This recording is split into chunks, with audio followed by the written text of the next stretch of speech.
Hello, everyone! Welcome back to Where Evil Lives. It's a brand new adventure. Shtriga Nonna's So, Shtriga Nonna's nut? Shtriga Nonna's nut. Yes. Specifically just one. Oh god, that just wrecked my brain. Single nut.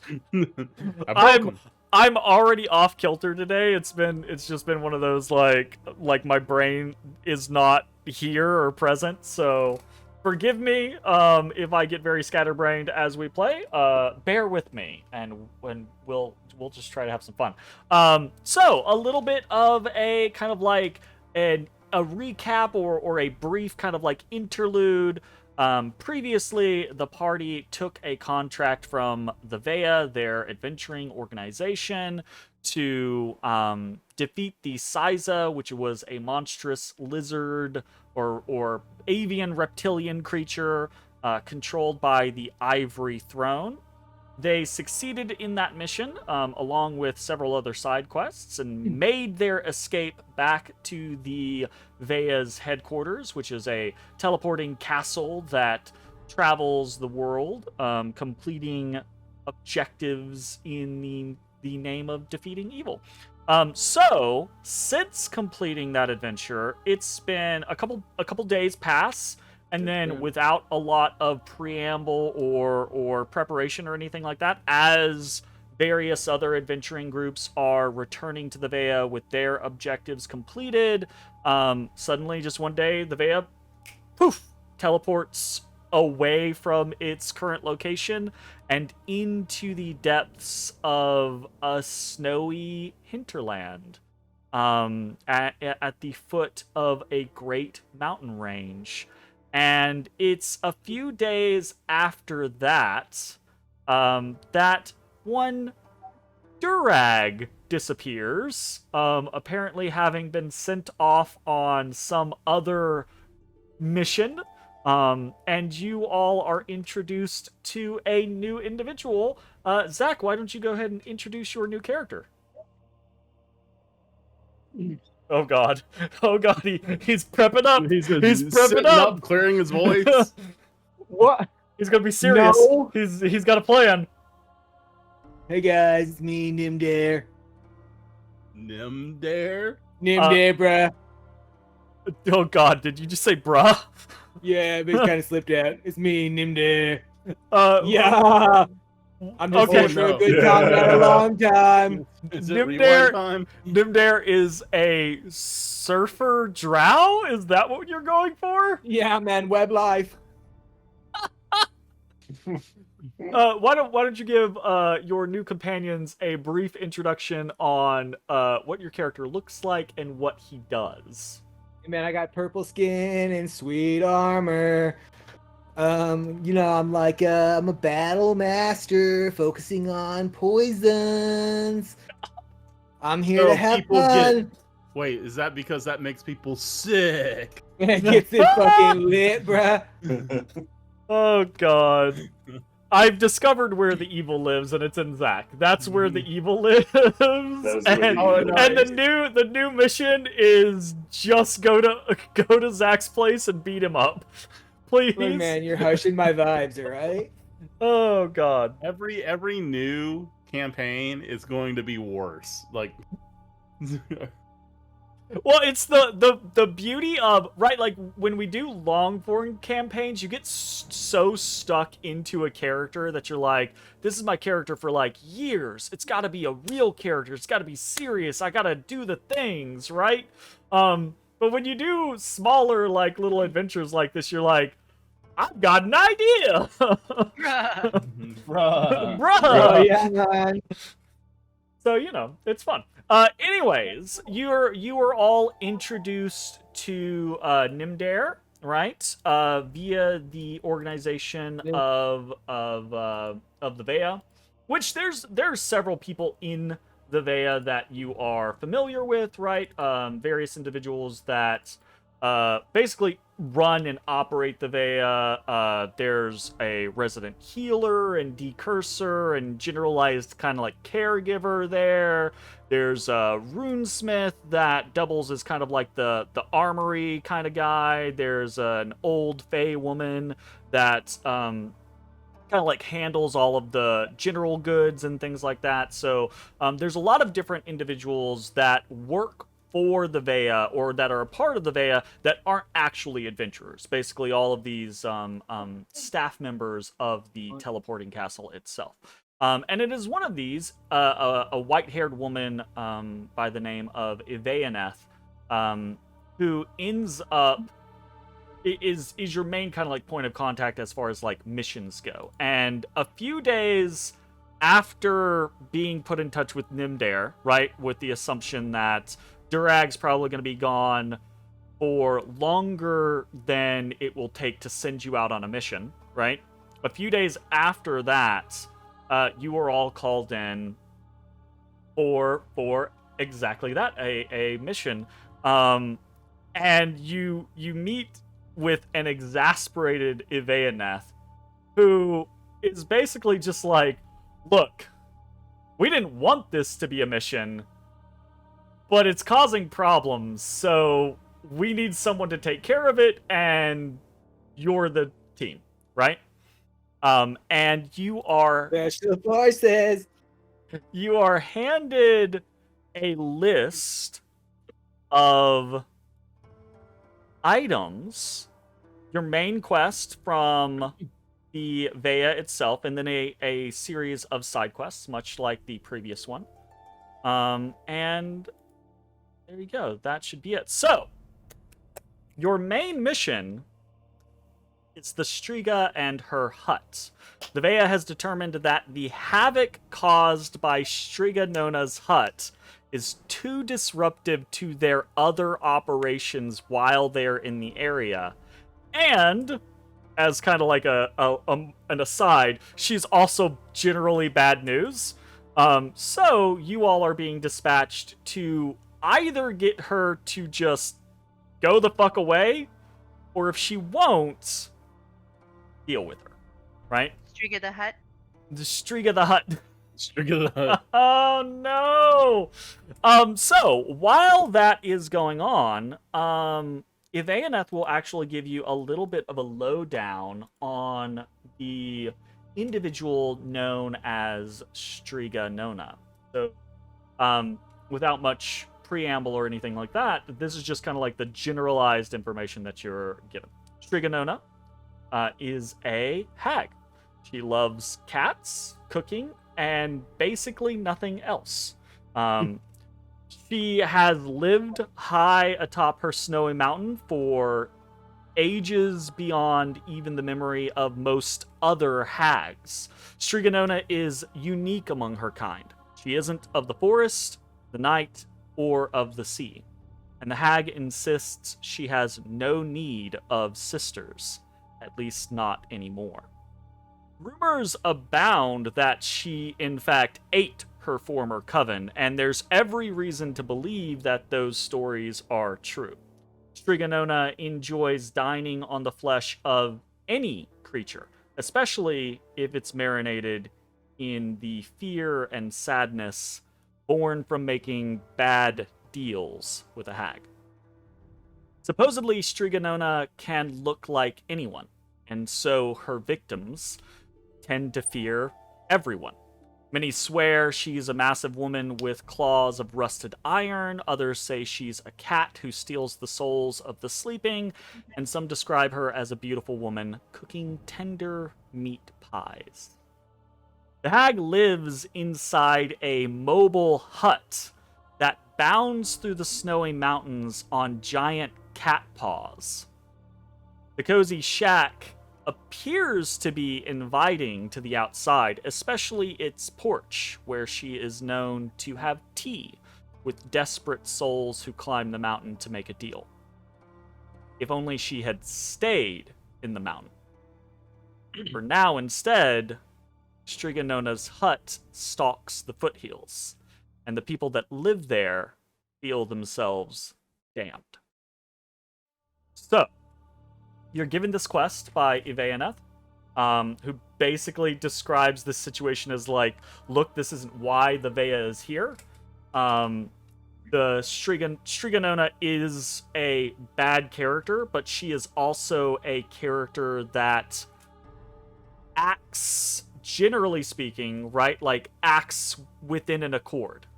People seek her out, and as such, the Vea is not responsible, right, for ridding the world of her particular brand of evil. But now that she's out of the mountains and not being sought out, she is causing just havoc all about the countryside, which is making the Vea's ability to enact these other missions that they actually are here to do more difficult, right? So your task is to deal with that. Either by just, convincing the Shtriga Nonna to leave, or if she won't, dealing with it. You have other side quests, right? As you can see in the quest log, right? You have a feline freedom side quest, a daring rescue, and one of the reasons why Shtriga Nonna is causing so much havoc, or at least one of the issues that her presence is causing havoc through, the troll spawn, which seem to just be issuing out of Shtriga Nonna's hut almost non-stop and ravaging the countryside. So, is there anything that anyone needs to do before you leave the Vea? You're just in the midst of, like, snow country. There's a village about a half a day's walk to the north from you, that the Vea is kind of, like, using as a forward base of operations.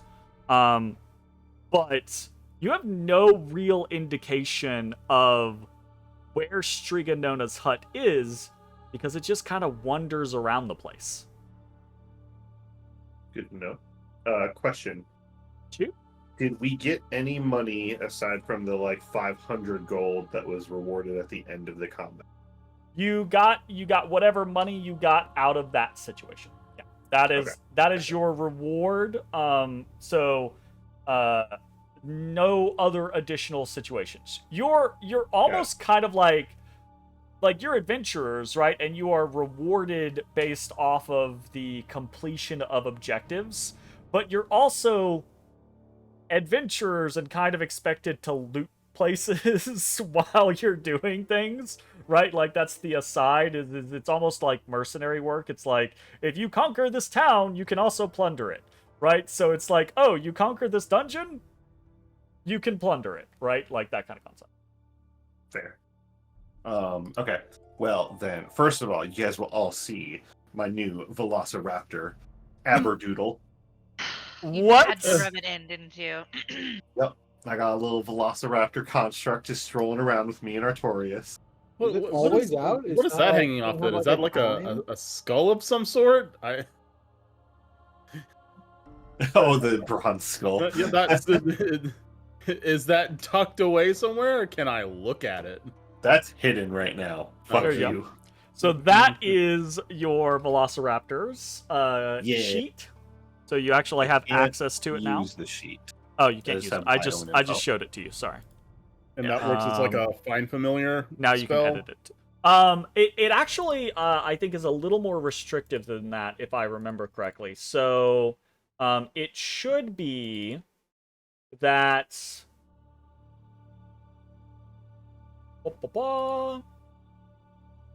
Let me go to the thing. Yeah, so when the command word is spoken, the raptor animates for 10 minutes. So it's only ever out for 10 minutes at a time. But Lucky. like I said, you guys have spent several days since the completion of the hanging tree, so you will have had the opportunity to introduce your new Velociraptor to everyone. I never copied the actual stuff for it. Does it if it dies, is it gone for like a day or something, or? Yep, it's 24 hours.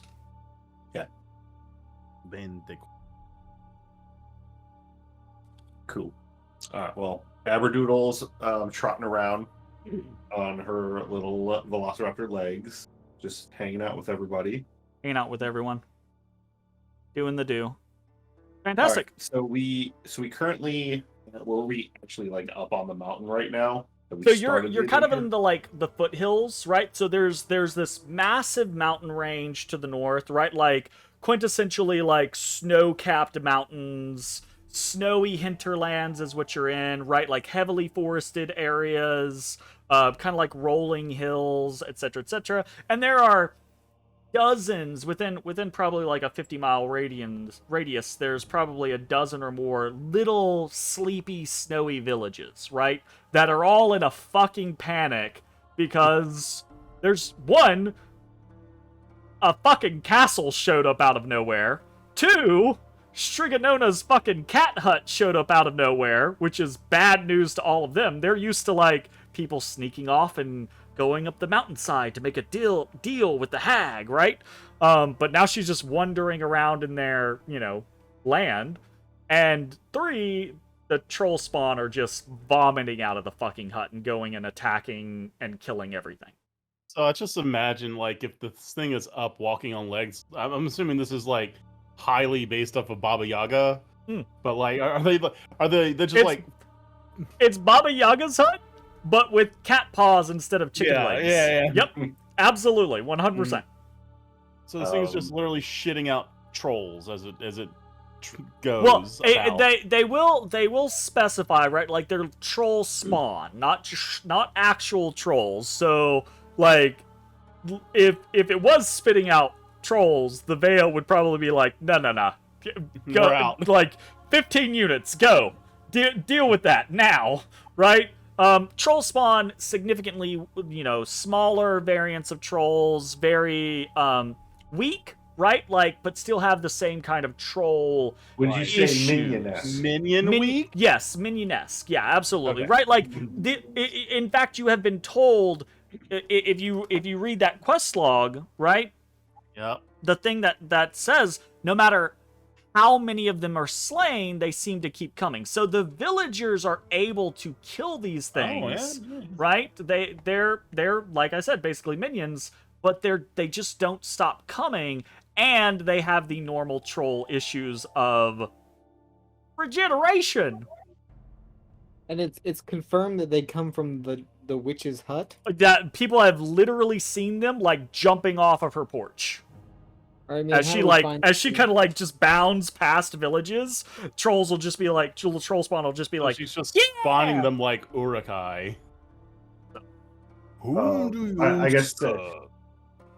Guy kind of trots up on Artorias and kind of looks at the group and he says, shall we head to the first village and see what they say? Absolutely. Like the first half of our introduction to this problem was like, there's this old cat lady who lives in the woods in her cabin in the mountains. She likes cooking and cleaning and keeping to herself. And then we transition to, oh, by the way, By the way, She she's also likes out murder. trolls across the countryside. she likes And- she likes murder, she likes eating people, she likes all of the What bad about- things. Like, we've already taken out a war spider. We've already taken out a T-Rex. What's Grandma gonna do? Girl, I What's was Grandma thinking, gonna like, do? At the first part of this, I was kind of like team her, like team old cat lady. I get that. And then things went awry. So yeah, I think we should. And then meat probably go. pies. Oh. And then Oh, I was going to ask, did you end up changing your name or are you still Keith? I'm Nope. Lily now. Lily, I didn't change your name on the layout. I forgot to do that. My bad. Yeah, I changed it to Lily because I'm good and lazy. Look, Okay, perfect. I mean, my name is Guy. all so- great.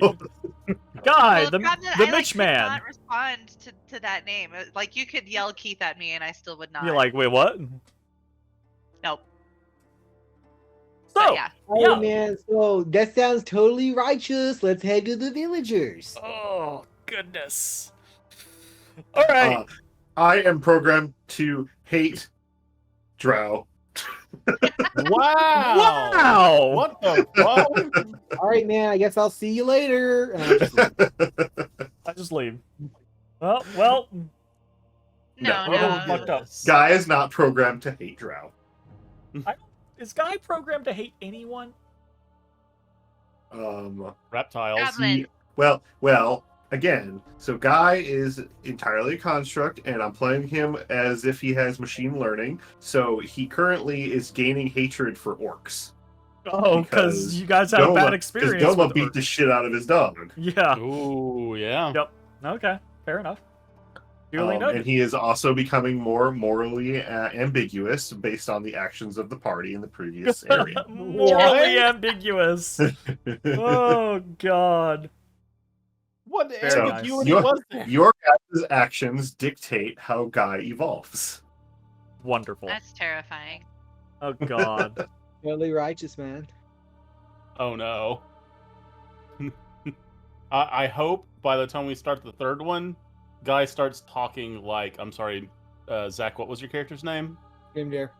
Nymdaer.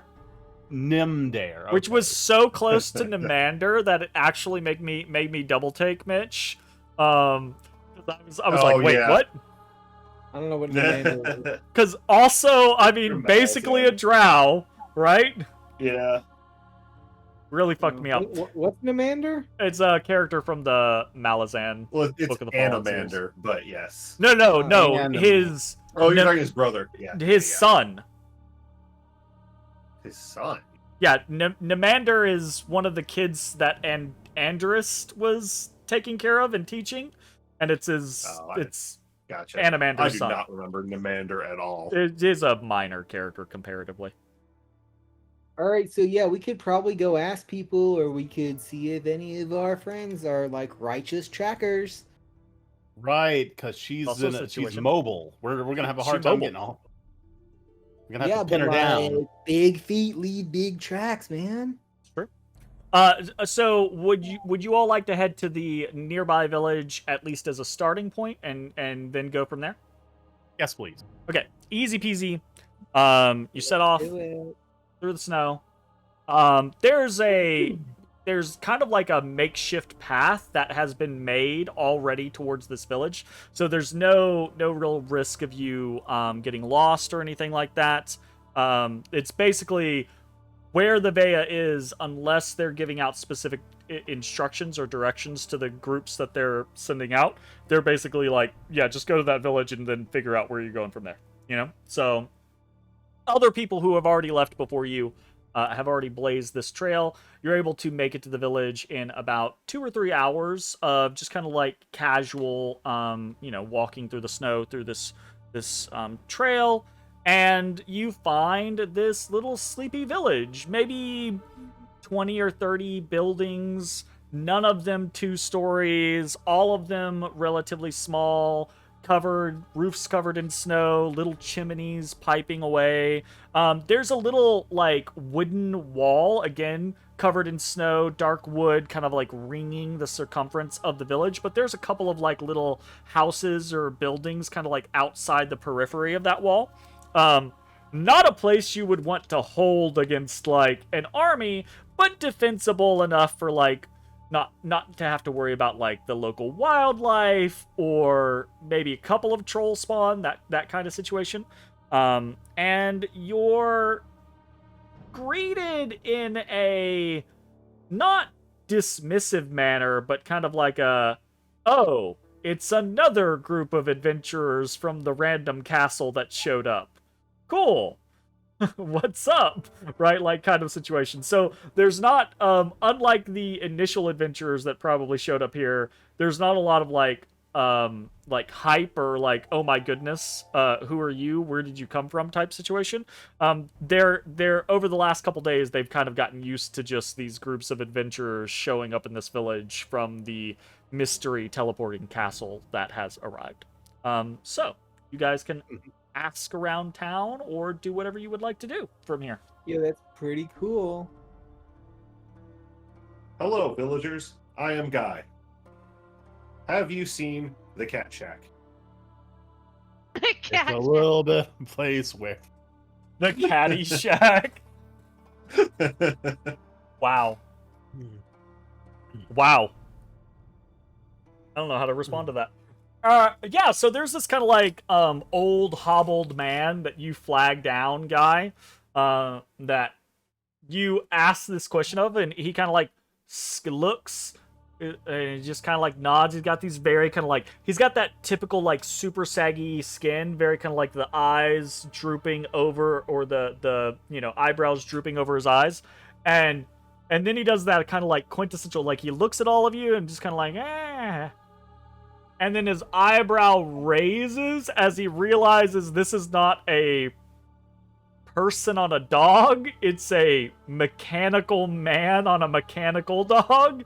And he's like, what the You're not a person, bro. hells are you? And he has this little cane. He kind of like pokes at you with this little cane.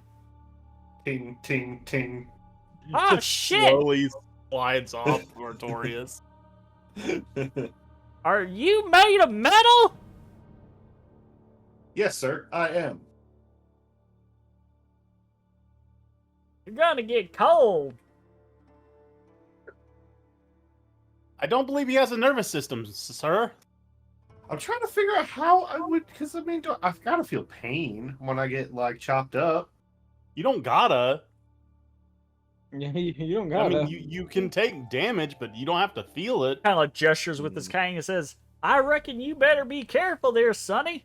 Even if you don't get cold and that metal don't dare bend, it's gotta melt and rust, don't it? No, I don't think so. It's never rusted before. Because he's he's a magic Yeah. item, right? Newfangled Technically. metal bits and bobs, and what did you want? We are looking for the Caddyshack. What the hell's a caddy shack? We're looking for Nonna's hut. He spits, and he spits off on the side, big ass fucking loogie, like goes, spits off on the side and curses under his breath, and you see he makes this little like warding gesture, right? Like crosses his hands and makes this motion. Yeah. Guy turns and attempts to spit as well, but nothing comes out, and he turns back to the group. Local customs. Says, why would you want to find Shtriga Nonna's hut? Because we heard she makes really great pies. No. If I'm to understand, He we pokes usually it burn at things Linsey. He pokes at Linsey with the stick now and says, she'll make you into a pie, little un. Not much of a pie, but she'll try. Yeah, Hey, I've now. had gnome pie, man. It's delicious. guy's head swivels, like upwardly behind to look at you. The old man also like gives you this. Look, man, local customs are local. When in Shtriga Nonna's hut, have gnome pie? Is that what we're saying, basically? We're with the adventuring guild Vea, and we have been asked to take care of her. You know, take care of her. Oh shit! He means murder her viciously. No, Possibly I with don't. fire. Are you them ones that's supposed to be taking care of the troll spins? Amongst other things, yes. Oh. Well, Oh, my turn. Very good. he just starts shouting for someone. And a few moments later, you realize this guy is not on a porch, but he's just standing out. It's this old man with a cane. Well, not a cane, but like a gnarled piece of wood that he's using as a cane. He's just standing out in front of what is presumably his house, and now yelling back. And you see this kind of like shuttered window open, and this old woman, very plump cheeks, rosy complexion, kind of like sticks her head out and yells, "What the hell are you yelling about?" And he kind of explains, "Where's Nonna's hut? Where we last see it?"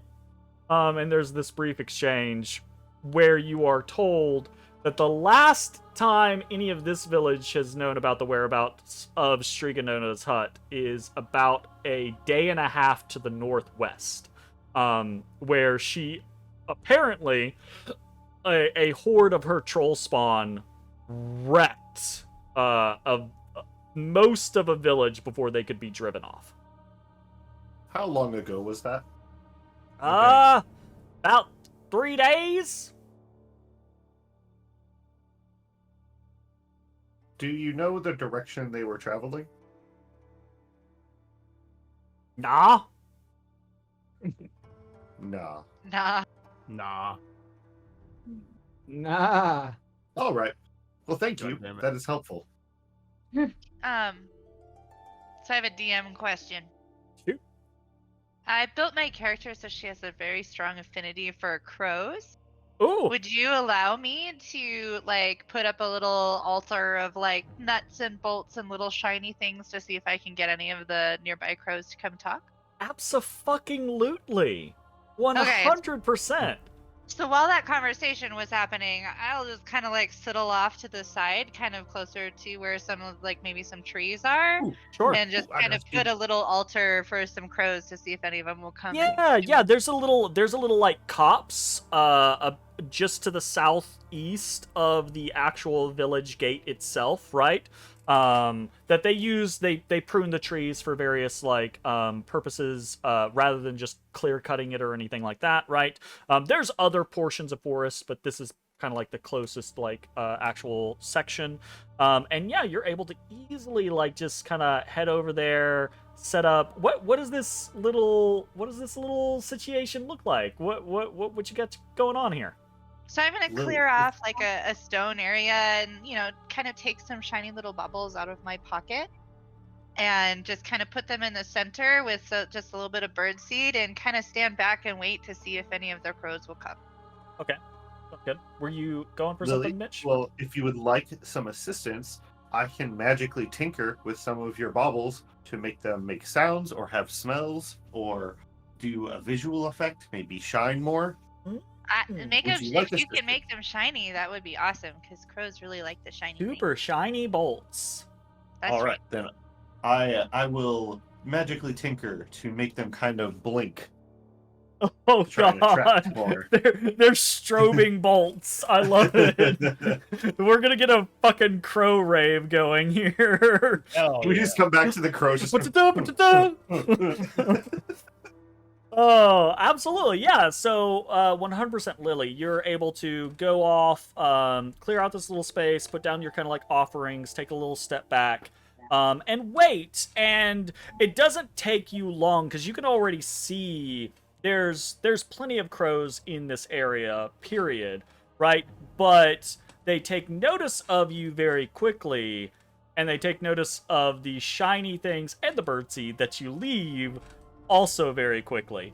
Now it's just a matter of like, how long do they have to wait to feel comfortable before coming down and investigating when you're nearby.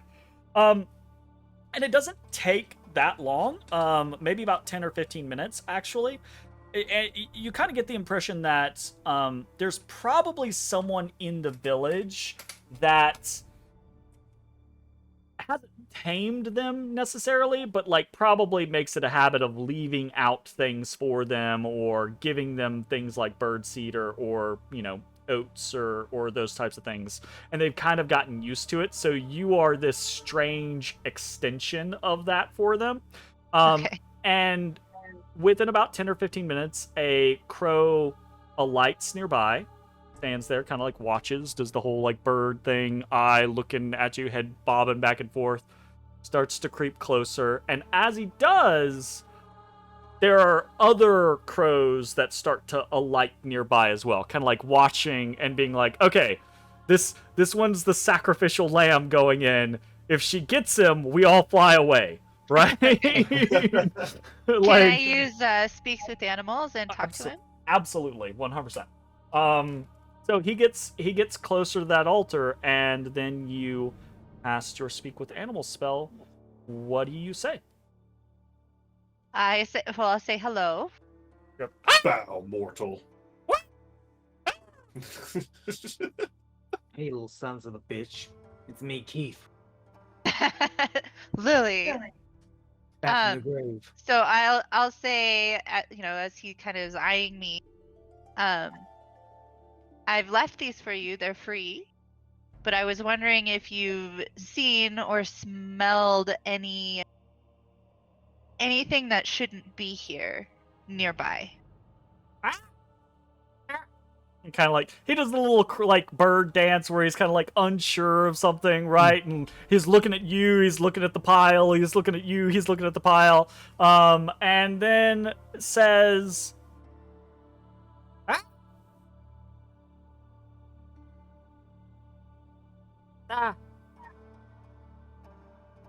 "The things that don't die, they're all over the place.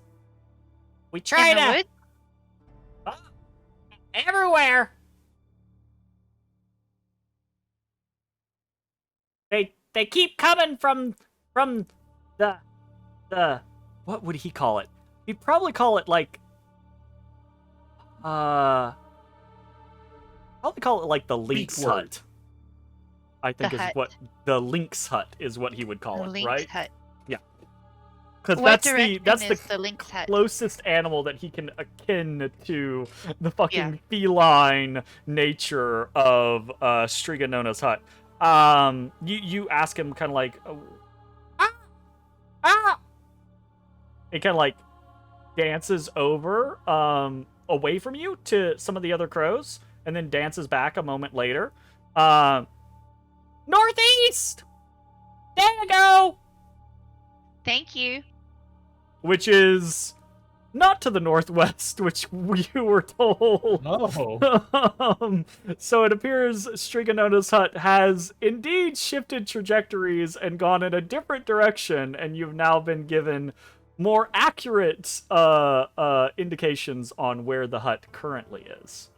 Excellent crow work. I will Excellent. put some more seed and more baubles down, and then head off back to the group to let them know what the crows have said. You as soon as you like turn your back, there's just a swarm of fucking crows that descend on this fucking pile of offerings, squawking, fighting with each other, making off with shinies, etc., etc. Yeah, So to be expected. very successful. Yeah, absolutely, 100%. So you're able to return to the party, convey that information, and what does the party want to do from there? The fuck was To that? the northeast. The little thing on the door. The bong. I forgot if the crows said northeast or Yeah, northwest. they did say northeast, yes. Okay, The yeah, I crows agree. gave better directions to the northeast. I would agree with the crows and go to the northeast. We ride. We ride. Fantabulous. We ride. Okay. If you are heading out from this village, it is now at this point that you are going to have to trek across the snowy hinterlands without a clear direction. And so it is at this point that I would say I am going to need a survival check from someone who is leading the party. So does anyone have proficiency in survival? I think I have a +1. I do not. I am not I proficient. have a 1, not proficient. You're survival, right? Um, You're animal handling and something. I don't know if you're survival. I am survival of the 3. Survival. So I could- So your you're- guide, the most survivally inclined of the bunch of you, not super surprising, is the moose barbarian that comes from, off probably in her own hinterlands. So yeah, I would say roll me a survival check, Dolly. I don't think I changed it. I don't think so. Okay. So a 6 is not an instant success. This is not like a succeed or fail state automatically. This is a how long do you have to wander around the countryside trying to find Shtriga Nonna's hut, right? You travel for probably about another 4 hours or so in a northeasterly direction, and find no signs of Shtriga Nonna's hut, no signs of troll spawn, not really any signs of civilization, truth be told. You do find a couple of places that seem as if they've been kind of like cut down, like portions of forests that have been kind of like cut down and used for lumber, etc., etc. But aside from that, you're basically just trekking through snowy hill country, trying to just find a moving house in all of this randomness. Does anyone else want to do anything at this particular moment, or are you just gonna keep rolling to see if you can try to find the house?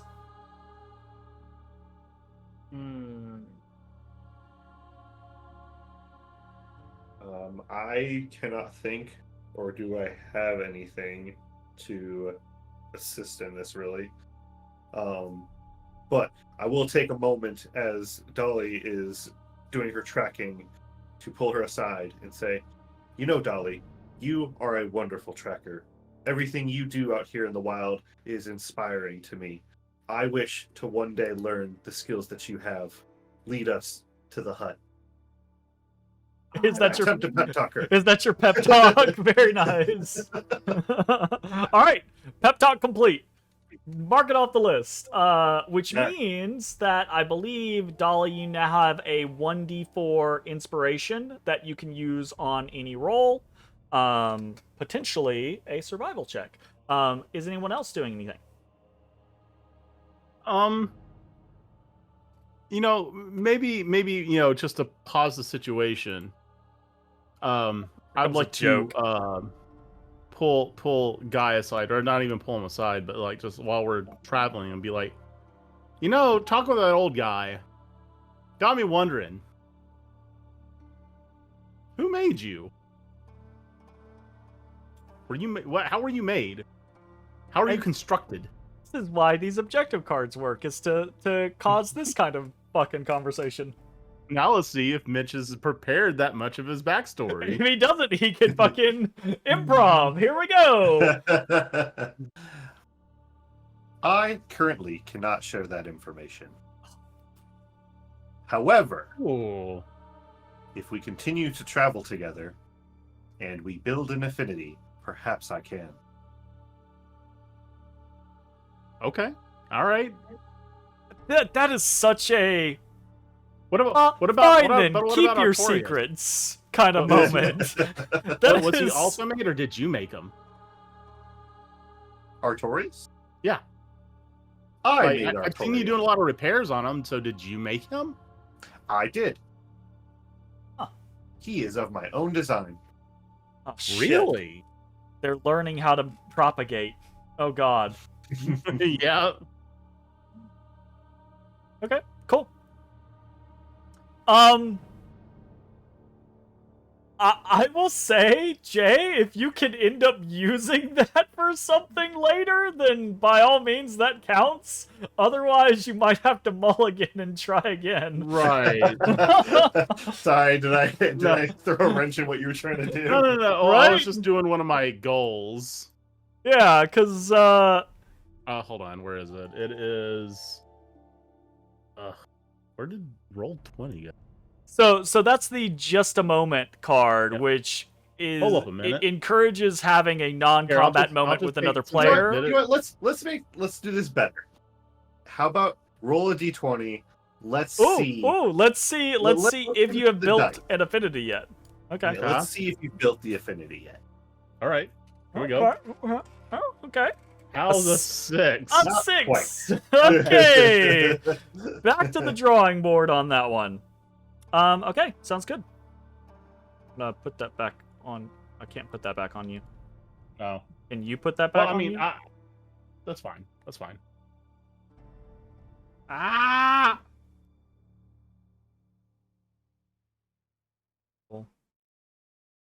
Give it. I did not know taking it out like that would be such a problem. It's not. Okay. Anybody else have anything else, or is Cassandra rolling survival again? Track on, dear lady. Track on, dear lady. Oh my God, Zach. Another 5. Okay. You all at this point you travel for another 4 or so hours northeasterly, right? You do see signs of civilization at this point. You see, you're starting to kind of like come into some fields that are obviously not tended at this point, right? But like are marked out as kind of like this is a place where a nearby village obviously like grows something in the spring and summertime. But that is not now. So, it's starting to get late. Do you want to try to press on and see if you can find the hut or like a village or something like that? Or do you want to try to find a suitable camping location for the evening? I think we need to try and camp, guys. I love camping. Yeah, I mean, like, stories around the fire and not eating gnomes. It'll be fun. Not eating gnome. Not eating no. Yeah, we don't do. It's not the time. Guy watches him suspiciously. Don't be suspicious. Don't be suspicious. I join in. Don't be suspicious. Don't be suspicious. Oh God, it took a lot for me to not join in. It did. Okay. I'm Camping fine it with is. Ooh, I can use my backpack somehow. Easy peasy So then. as we set up camp, I'm gonna set up another little altar for the crows. Okay. Sounds good. Okay. Altar for the Crows is happening. What kind of camping stuff is happening? Are you guys actually camping out, or is Dolly gonna find a place to drop her house somewhere? You have a house? Oh yeah, I have that house. How do you do a house? I don't know. Dolly has a whole ass fucking house. Yeah, just we gotta- can stay here. Do something about it not getting... Oh, right, I forgot. Never mind. The house only lasts for an hour. That's not gonna help for a camping night. My bad. Is a short rest house. That's a short rest house. I apologize. Damn. So, I'm gonna lay out my bedroll. okay, cool. That's in my backpack. Should we find somewhere to camp or just? No, I mean we can still find somewhere to camp. I didn't know we haven't found somewhere yet. Yeah. Sorry. I'm not gonna go through the whole rigmarole of like, oh, you guys have to do some checks to find a nice place to camp. You're level 4 adventurers. You can find a secluded place where you can build a campfire and it's decently defensible so that you can set up watches and that kind of jazz. It's just a matter of like, does anyone want to do anything special, like for instance the crow altar or something like that? No, I don't think so. I will say that when it comes to watches, Guy is particularly good at this because he can enter Century's Rest. I can stand motionless for 6 or more hours, fully conscious while resting. Oh, so you get to be Wow. like your whole own sentry bot. And So- you get I would position nice. myself on one end of the camp and Artorias on the other, and we will keep watch while you all sleep. oh Sounds shit, good, man. I mean, Look I don't at really that. sleep, but like that sounds cool to me. That's more time for you to Something make cool. gnome pies. Look, man, it's not. Guy time- whips his head back around. You gotta do as the locals do, man. Gotta do as the locals do. What Okay. locals? Um, No local. the locals are actually the crows. Lily, you make Oh. another little crow altar, and much the same as the previous one, except this time significantly faster because as the crow flies is way faster than the as you walk, And all the fucking crows in the countryside already know about the lady that puts out nuts and bolts that are super shiny for some fucking reason. And some just of them have stroked out on their way just flying to it. asks a few questions, and that's all she fucking wants. So you put down your little crow altar, and like 3 minutes later, you've got like 3 crows hopping closer, 14 behind them. You've got an audience to ask at this point. Okay, so I'll ask them, like, are we any closer to the things that don't die? Ah, things don't die everywhere, all over. Son of a bitch. Are we close to the lynx hut? Southeast, half day. Southeast. Does the lynx hut move a lot? Lots and lots. Frequently? Every day does it move? All the time. Oh my gosh. Okay. I'm gonna tell y'all, if you did not have Lily's fucking crows guiding you, this would be a fucking nightmare to try to find this goddamn thing. Yawn. Okay. So as I'll guys put out some talking- more bird seed for them and thank them. And then bring that news back that we need to switch and move to the southeast. So southeast, about a half a day is the last place that they have seen the lynx hut. Cool. Getting When closer. you relay that information, Guy asks, do you think that they would guide us directly? Perhaps fly overhead for us? How many shiny things do you have? We could certainly ask. Just give them Artorias. Guy holds out his gold pouch and just dumps it. Oh, you know what? Give him gold. Oh yeah, we shit. do have money. I forgot. Okay, so we are the crows still there? Sorry, we'll go. Oh yeah, sure. Yeah, there's a little frenzy over the altar that you've made. You can be the 100%. richest ass crows that have ever existed. There, Ever. one among Yes, them shall be the Crow Queen. Okay, so I'll talk to that crow queen and just ask if she would be willing to fly us in the daytime towards that house. Shinies, Yes, for shinies. lots of shinies. Lots of Up front. shinies. Shiny's up front. Chinese up front. Does the little head tilt? Roll an animal handling check with advantage. Oh. Oh yeah, easily enough to bribe these Wait. crows that just want shinies. The issue is this crow queen immediately like hops up, starts flapping shinies. Let's go, shinies. Let's go, and starts to kind of like do the dart back and forth. Like I'm doing Wow. this now. Let's fucking do it. Wait, what time is it? It's I'm good to go. it's like evening. So I'll tell her that we'll leave when the sun comes up. Will she respond? Yeah, you say that to her, and she understands what you're saying. You're not sure she's going to remember it in the morning. Oh no. Okay. Right, like I am crows going to crows have give- great memories, but a memory for conversation and timeliness is maybe different than a memory for routines, right?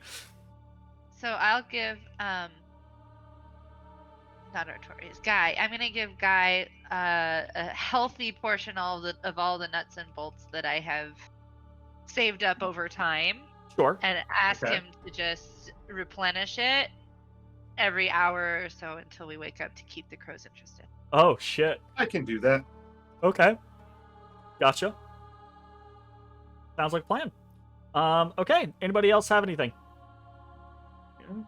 I have nothing to contribute. Cool. Fantastic. You all make a little camp near a copse, kind of like using it partially for shelter. It's not deep wood or anything like that. With Guy's capability of sentry mode, basically, you don't have to worry as much about like a rotating watch or anything like that, which is nice. You're able to just kind of like do your own thing, cook some food, have some chit chats, and then bed down for the evening while Guy and Artorias watch over everyone, while kind of like feeding the crow pile to see if you can keep that going. So I will say, someone, you all can nominate who you would like it to be, but someone roll me a d20. You don't want to roll a 1, and that's it. Does anyone want to roll? I'll roll. Like a I'll take this burden. He'll take the Jay bird. will take All right, this here we burden. go. There he comes. Get it. It wasn't a 1.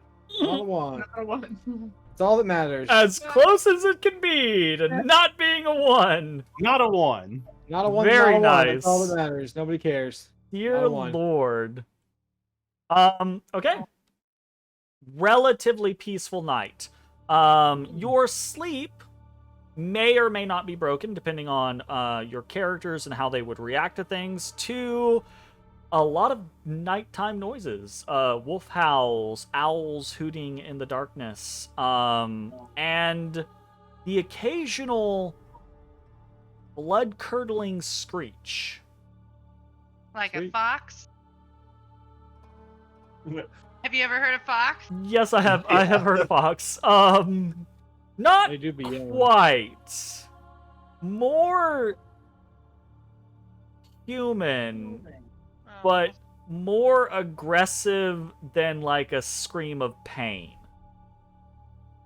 Artorias is programmed to cuddle with anyone who wakes up startled and cannot fall back asleep. Oh shit! Okay. Artorias is freezing cold by this point. Not He not drains to, you of warmth. not to Artorias, but to anyone who wants to fucking cuddle with him.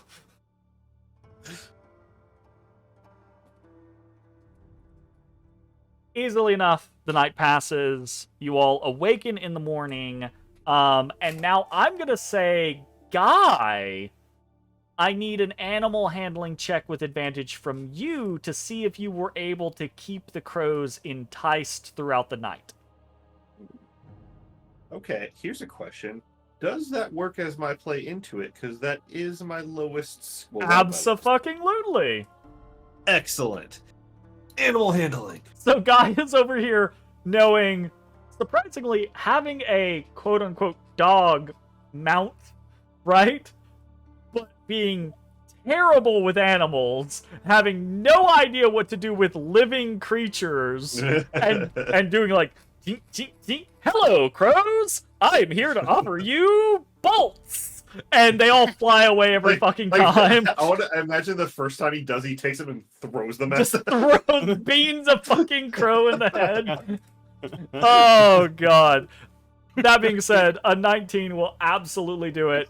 Lily and crew, but Lily, upon the morrow, as the dawn breaks, Guy has managed to keep these crows enticed, which basically is going to save you a spell slot so that you're not going to have to recast speak with animals to try to, like, get them back in the game, right?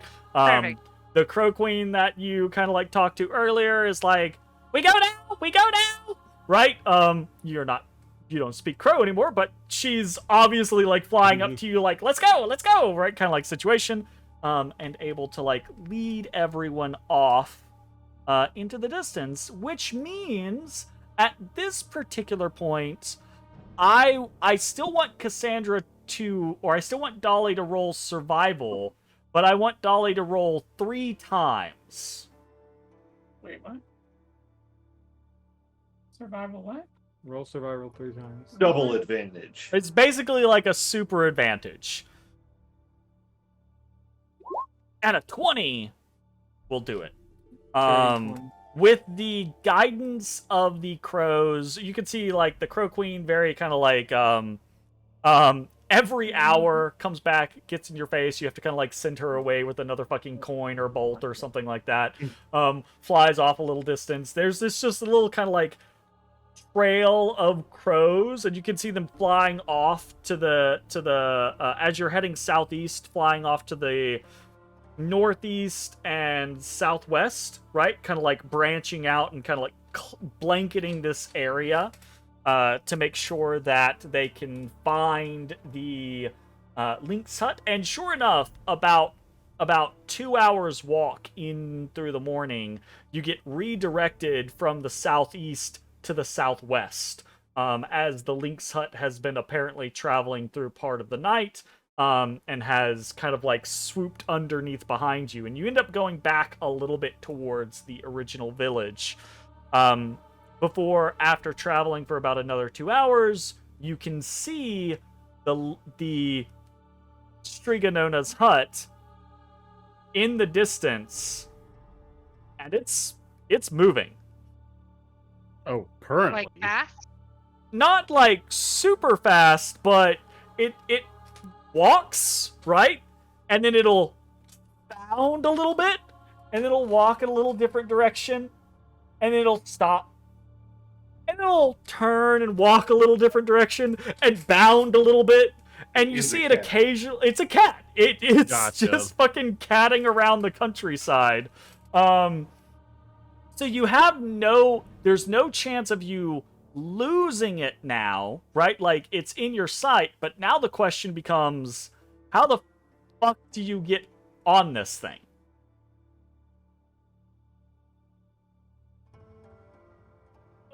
I mean, it's like a hag, right? She probably wants to bargain. Artorias engages turbo mode. Turbo mode! All right, see you later. Just through the snowbanks. Love it. So the I mean, I think I can't remember your damn character's name. Dro boy. I think he's got a good my name idea. is Nymdaer, bro. Nymdaer. Ziltabar. I forgot my last name. I forgot my last name. I think Nymdaer has a good idea. Perhaps we can barter with the hag, gain entry. So just get close and be like, hey, we want to make a deal! Kind of like situation. I think that would work well. you I were- don't think we want to make a deal. We don't. That's true. But You did Something start I off learned your from last our adventure. is Oh, we no. can lie. Oh, no. What have we done? Oh, Except God. that we know that she is lawful evil. So she has a code and she will abide by that. But if we break her code, she will kill us. I mean, She alright. can try. Seems like a Okay. win-win. I mean, Jay, it's worth you, asking. you were speaking up when Mitch started speaking. Did you about to have say, something like- you were going to say? I was about to say, are the legs of the they look like climbable? They are about 15 feet tall, shooting out of the bottom of this hut, and are about as thick as oak trees. I'm But thinking of also- like Shadow but of also- Colossus. Covered in fur, right? So, like, you could absolutely, like, if you can run up to one, you could jump on it and kind of, like, start climbing up the cat fur.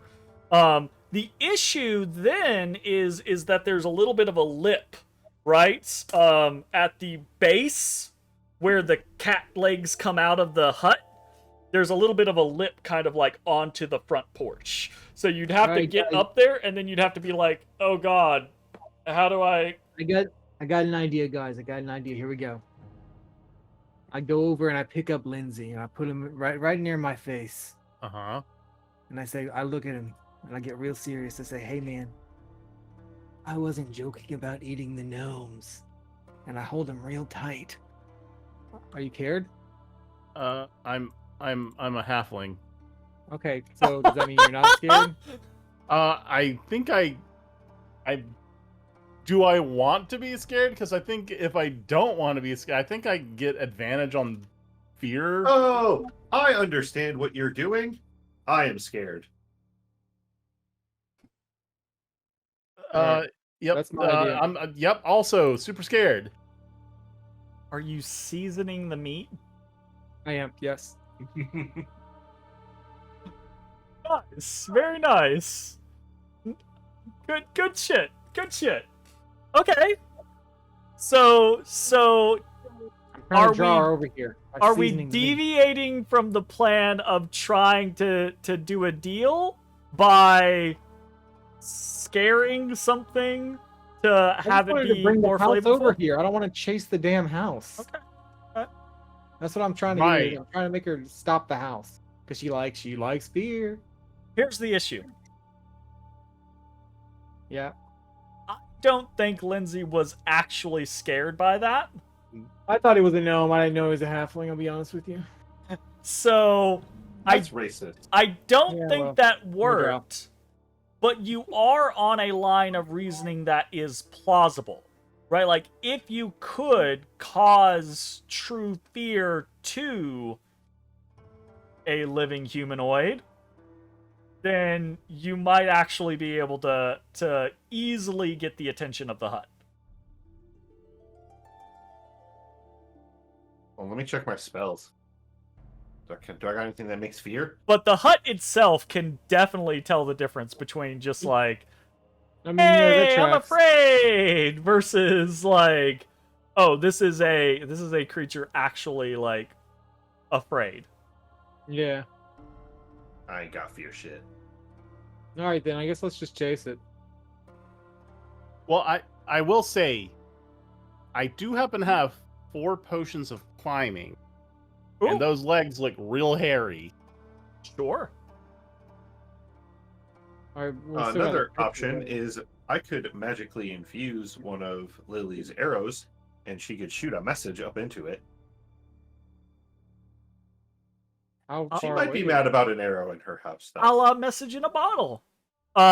You see, there's probably 30 arrows up the side of the house. She might not notice the arrow. Other people have probably shot at Shtriga Nonna's hut just to try to drive the damn thing off.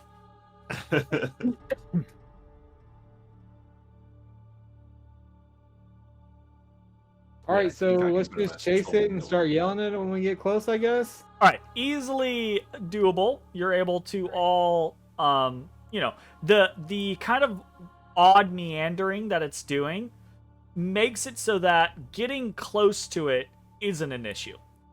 But once you're close to it, getting onto it is an issue, right? Because it'll just kind of like bound away at times, or it'll start moving, and when it moves, again, its legs are like tree trunks, so it's relatively dangerous. So you're able to cover the distance over the next 20 minutes without issue, right? And then now in the general vicinity of Shtriga Nonna's hut, what's the plan of action? You guys just want to like Um, start yelling? You want down potions and try and So, as we get within range, I walk up to Nymdaer and I pull out the bronze dwarf skull in front of his face and make it scream. Not Are you bad. scared? I've got my badge of bravery. Counter! Counter.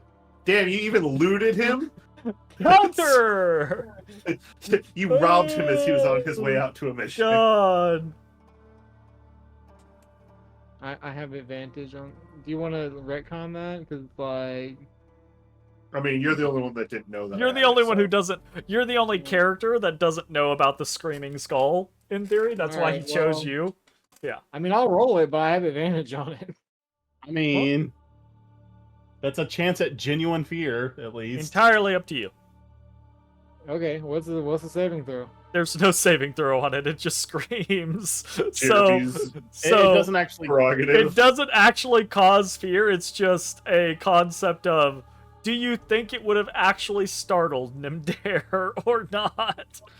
I don't know, probably. Uh, Damn then, screaming skull? then we'll say DC 10 Wisdom saving throw.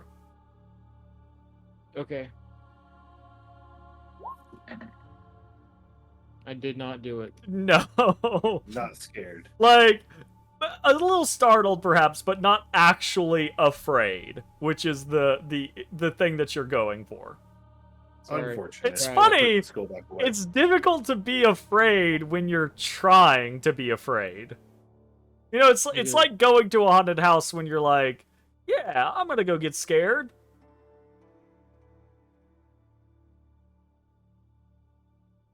All right. Well. All right. So we've caught up with it. Yeah, you're So we in have its a general couple of vicinity. options. Yeah. We can literally shoot an arrow in with a message on it. We can just try and climb it. We can just yell at it. Just yell at it. Just yell I at the just yell cat. really loud, hey, Yell at it. hey, Hey! we can't do. Hey, we want to make a deal.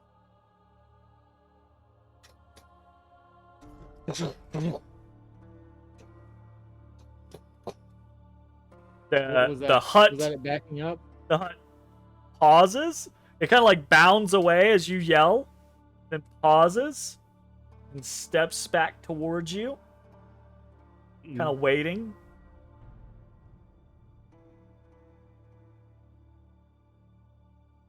You gonna invite us in? It's like, hey man, it's totally like cordial to invite people into your home. Persuasion check with advantage. Hi, bruh. Bruh. I don't have my advantage toggle turned on. There she is. 21. Damn. 21. Jay, accept Also this. could have been in that one, but it wasn't. I accept the trade. Wonderful. It's gonna be like in last epoch. I didn't get the trade. Didn't get it. Shtriga Nonna's hut walks a circle around your party, tracking its giant legs through the snow before rather suddenly settling down. The legs just kind of like folding in on themselves, resting, and this smallish hut sitting down before you with a slight staircase that doesn't quite meet the ground but is nestled in the snow, just leading up to the front porch of the hut itself. All right, so while this thing's been like doing circles and shit, is there anywhere they look like trolls be coming out? You haven't seen anything so far. All right, noted. All right, guys, it seems like we got the invitation. Head up. Guy just goes. Yeah. Yo, later we can hit some sweet powder. You snowboard? Why would we hit it? It's a figure of speech, little man. Okay, powder. I look forward to learning how to hit the powder. The powder. We're in the snow. What do you mean? Not cocaine. So white as snow. She's got your heyo. This is what I see you. Shtriga Nonna's hut settles down in front of you, Huh? and you can all see this little hut. Staircases leading up to a porch in front of you. And I will do some narration. The wide Narrate. porch wraps around the front and sides of the hut. You can see just off to the left side, there's a table with several kind of like wooden and wicker chairs surrounding it. There are several windows dotting the exterior of the hut. A wooden door with charming little scroll work down its side stands directly in front of the steps itself, and there is a sign on the door, carved in a flowery script with images of kittens around it that reads, "Be kind to the cats, or they'll fetch mommy." Okay. Sure. Psst. Weren't we supposed to free some cats? I mean, yeah. I will mentally speak to Guy and tell him, yes, there are 4, and some of them might not be as willing to leave. Do we know what they look like? They look like cats. Okay, I'll free all the cats I see. How do we know they look like cats? Guy just marches in and starts butchering every cat he finds. And No, then wait, they're not free cats. it. They're cat souls. Yeah. So I have no idea what they look like. I am sorry for being snarky. No one heard that but Guy. Haha! It's snarked back upon. All right. Oh. Well, should we head on in? Do we want to take a break to give Lily some time to get back? New music. Yeah, we can totally do that. Let me click this. Let's say we also need to come up with like a faux like bargain that we want to come up with, like to parlay properly. Do we? I was just gonna be like, hey, I it's could time offer for you my to leave. soul. Do you have one? I don't know. It seems like a good option.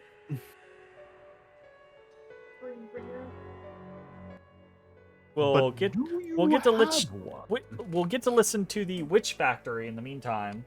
Okay, yeah. We will be back in just a few minutes with more of Where Evil Lives, Shtriga Nonna's Hut. BRB! We made it.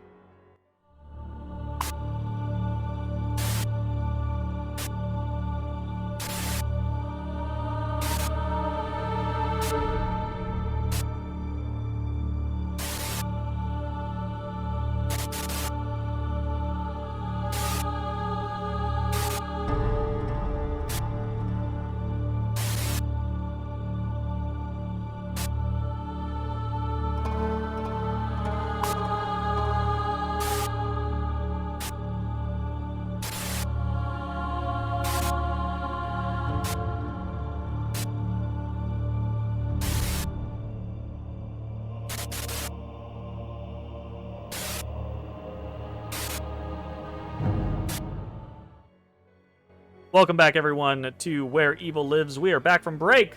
When we left our players, they had trekked through the hinterlands, the snowy countryside, in the search of Shtriga Nonna's hut, and due to some bribery of crows, they have found their way to the titular hut place thing, and now yelled up to it that they want to make a deal, causing the cat hut to stop, circle them, and then sit down in the snow.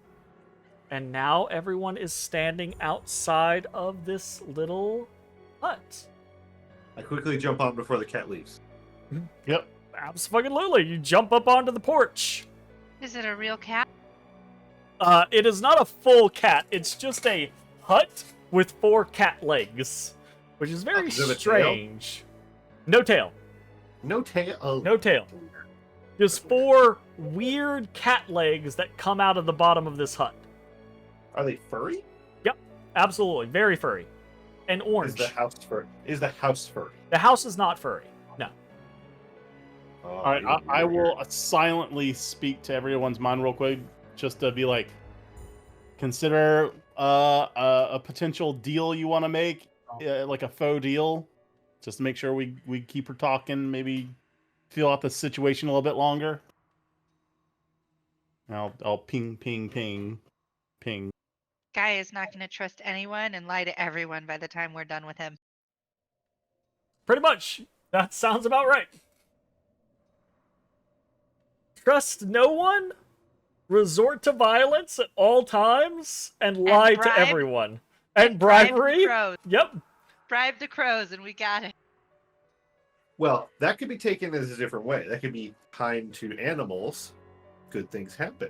That's That's right. fair. That's fair. Yeah, I guess it depends on Guy's like interpretation of the events. That's right. Yeah, but you murdered So the if- other animal. Huh? Wait, what animal did we murder? What I don't what remember animal that. did we murder? The spider? Okay, that's The one. T-Rex? The T-Rex is the other. So you've murdered two animals. Whatever. I walk up and I knock on the door. Well- Hey, The T-Rex was a reptile. You know my feelings on reptiles, so. Wow. like, hey man, we're here to bargain. You hear a voice, kind of hollow, and to us, it would sound kind of like almost kind of like old-timey recorded, right? That echoes out and says, "I'm a little busy at the moment. Make yourselves at home."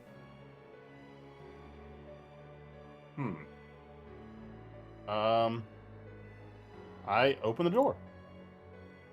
You open the door and you see inside a cozy, warm room that smells of hearty stew, fresh baked bread, and cat wood piss. smoke. Right? Do Go ahead. Do I see any signs of the cats on the porch or inside?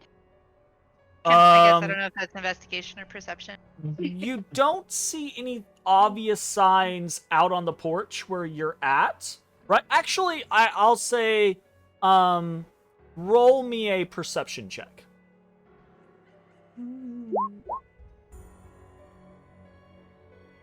You don't see any at first, and then just barely, you see what maybe could be like little paw prints in the snow on one of the window sills.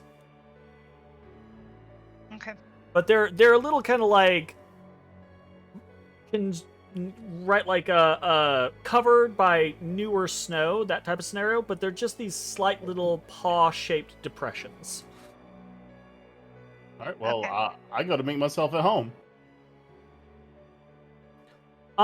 Yeah, you do the head in, same. you head into the little one-roomed hut.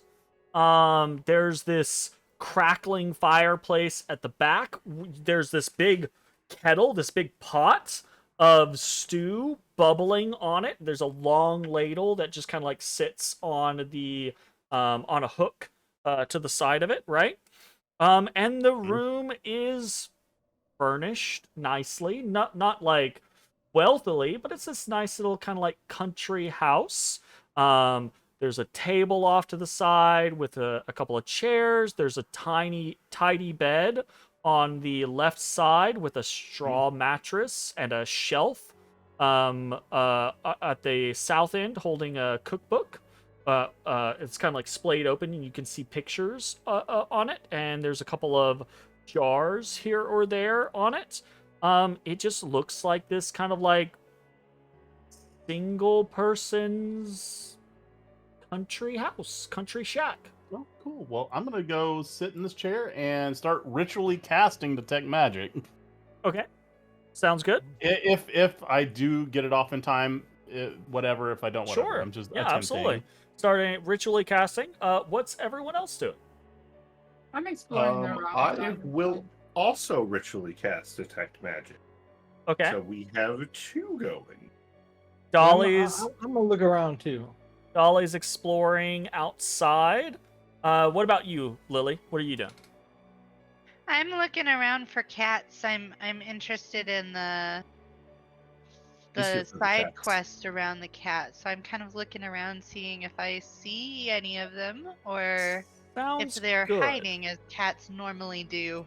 Sounds good. Okay, we're gonna do, since Guy and Linsey are ritually casting, that cast takes 10 minutes, so we'll see if anything happens in the meantime. And in that time, Dolly, Nymdaer, and Lily are looking around for specific things. We know what Lily is looking for. Dolly and Nymdaer, are you looking for anything specific, or are you just generally kind of like looking around for stuff? I mean, I'm just looking around. Just looking Okay. around. All right. Then Let me Dolly show where and cats are. I'd like to I read would them. like to suggest that cats could probably be under this table over here. Cats like to hide under tables. Nymdaer, why don't both of you roll me investigation checks, since you are doing just kind of like general looking around type of stuff. And Lily, since you're looking for a specific purpose, roll me a perception check. And 12. And then a 9. If only you had advantage. If only. If only you had the advantage. Okay. So, Nymdaer, you start to kind of like look around initially the outside porch area. This whole place looks, well lived, and I don't just mean like as in there's actual like activity. It's not abandoned or anything like that, but it looks homey. It looks like someone put these things in the places that they are in for a purpose. There's this kind of like porch awning over this whole scenario. So this table off to the side is this nice little kind of like place to sit and either eat or just drink. There's a couple of chairs on the eastern side that kind of like look off into the distance, right? That give a clear view of the surrounding countryside. Dolly, on a 12, you're able to note a couple of different things. One, that the fact that the cat kind of like bounds around while it's traveling, and the fact that most of the time snow doesn't just fall straight down, it kind of like comes at an angle, means that there is a thin layer of snow across the majority of this porch and on the windowsills for most of these windows. There doesn't seem to be a lot of traffic on the outside, but there is a little bit, primarily to this table and then over towards those chairs. They look like kind of big, chomping, booted feet, right?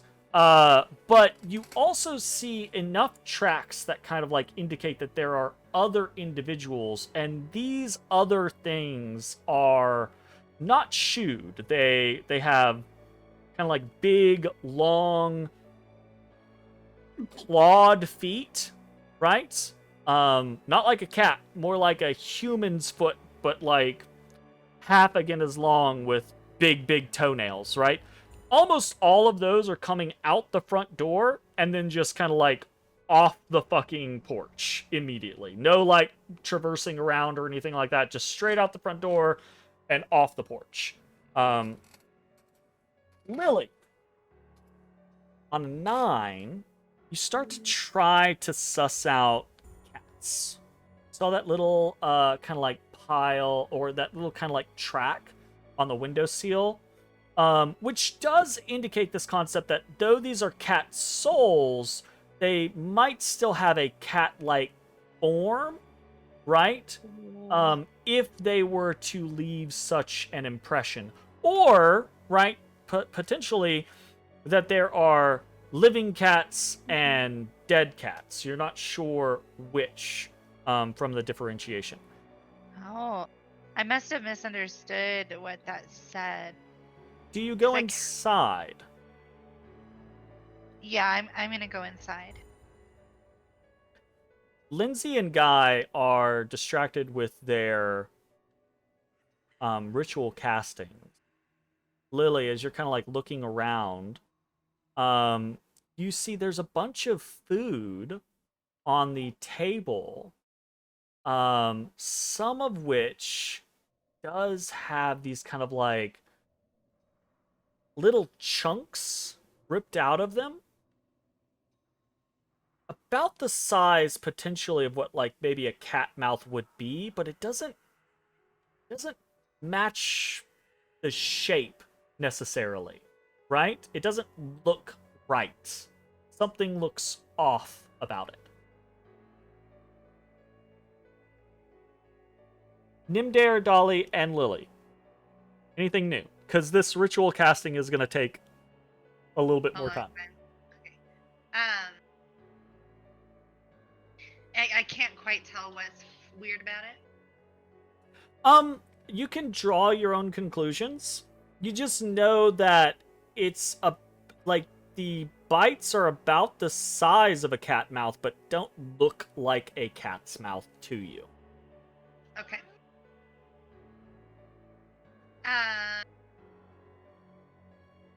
Is there what else do I kind of like see in the room in the area that we walked into? So there's that table with a little bit of food. There's the bed, this kind of like straw mattress sitting low to the ground on these kind of like kind of a bed frame kind of situation. There's a chair sitting in front of the fire. There's this big pot of stew kind of bubbling and boiling over a fire. Big ladle attached to it. And then there's a little shelf on the southwest that has an open cookbook sitting on its shelves, and then a couple of like bottles of what look to be like jars of what look to be like various local herbs and things like that, like things you would use in food. Do I get like a sense of foreboding being in here? Do you get a sense of foreboding being in here? I am kind of not really trusting everything that I'm seeing. I'd say roll me an insight check, Lily.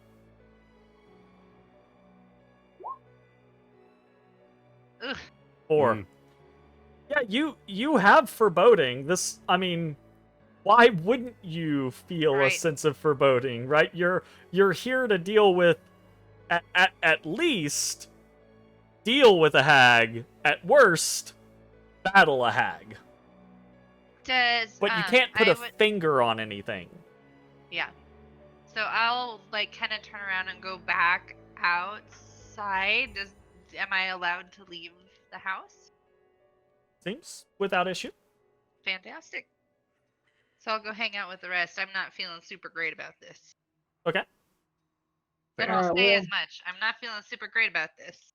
I can't find any of these. So, guys, I can't find any cats. Hey, but I see some, What? Any cats, man? but they're suspicious footprints. Are they suspicious? They're pretty damn big. Cats can be big. Cats be big. They got crawlers. Probably. Claws. Claws. You got big claws, Otis? Should we be concerned that someone's gonna come back? Something. I mean, not yet. Yeah. I like how you don't have any sort of accent, and then you go, yeah. Yeah. Yeah. Just Yeah, turn bro. into Will Smith. Very good, very good. Nymdaer, Dolly, are you wanting to do anything in particular, or are you just hanging out?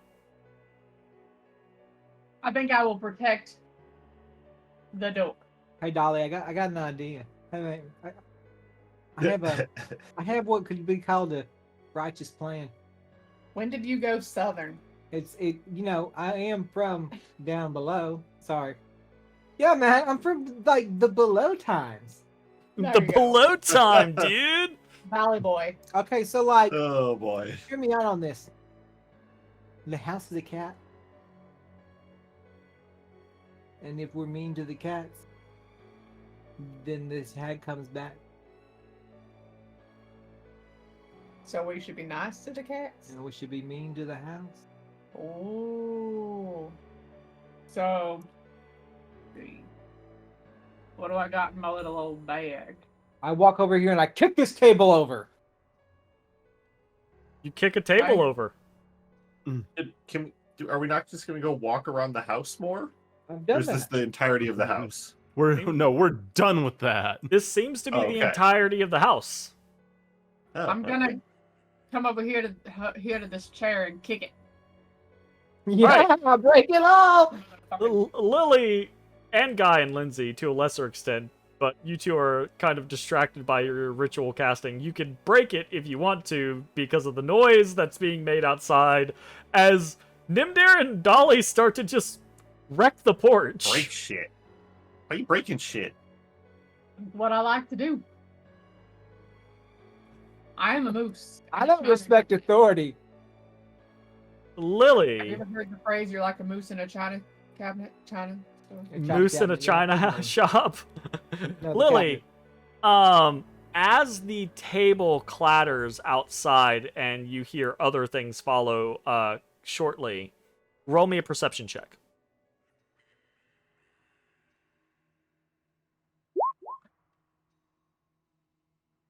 Why am I so- Uh-oh.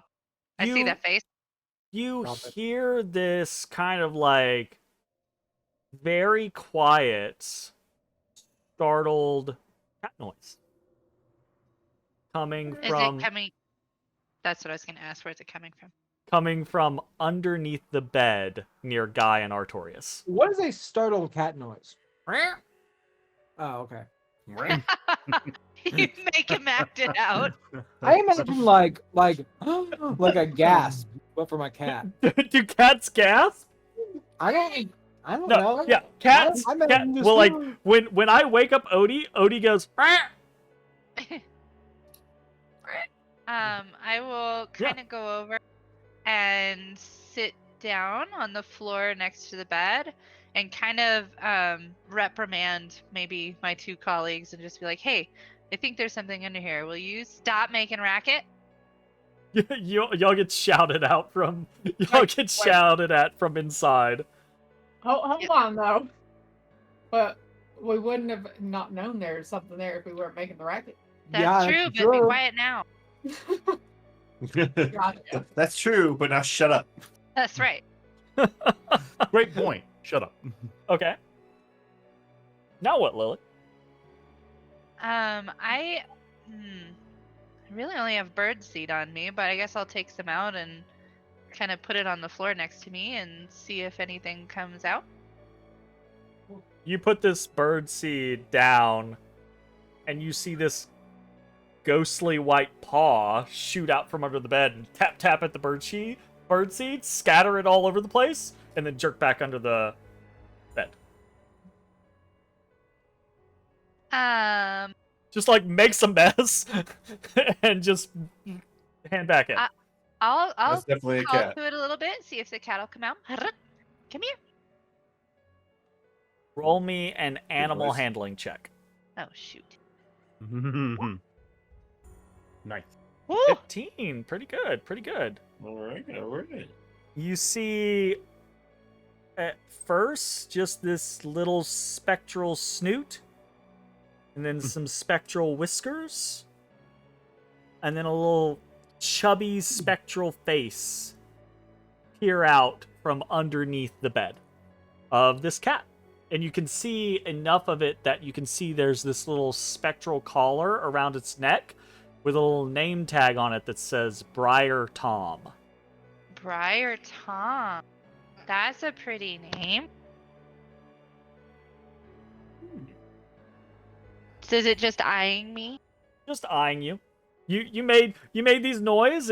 It's interested now, and it's like looking at you. I'll hold my hand out and see if it approaches. Kind of paws at your hand. Can I try and pet? Oh, is it like when you say spectral? Does it mean it's not like totally solid? It looks like a ghost cat. Yeah, A ghost cat. the ghost cat. I can't pet the ghost cat. No scritches. You could try. I'll try and pet the ghost cat. You reach out your hand to try to pet the ghost cat. Roll me animal handling at disadvantage. 16 at disadvantage. It looks at you just like, you have done the wrong thing, lady. Oh. How dare you? Like, No it touching the bristles. pretty cat. It bristles, and it looks like it's about to Uh-oh. bolt, but something about your demeanor, something about the way that you handle yourself keeps it from just running the fuck away. Okay, I can So appreciate that. you have startled it. You've done a bad, which will. And we're basically using the negotiation terms here. So you've set it down 1, right? But you haven't caused it to flee outright. Okay, I'll apologize. I don't really have anything shiny or anything to offer, said cat. Does speaking with animals work on spectral ghost cats? You could try it. Does it take a spell slot? It does.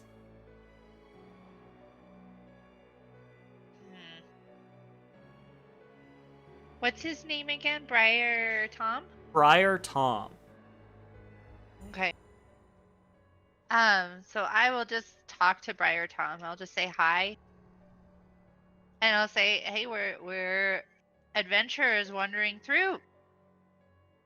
I just want to see what will happen if I just continuously talk to it in a soothing voice.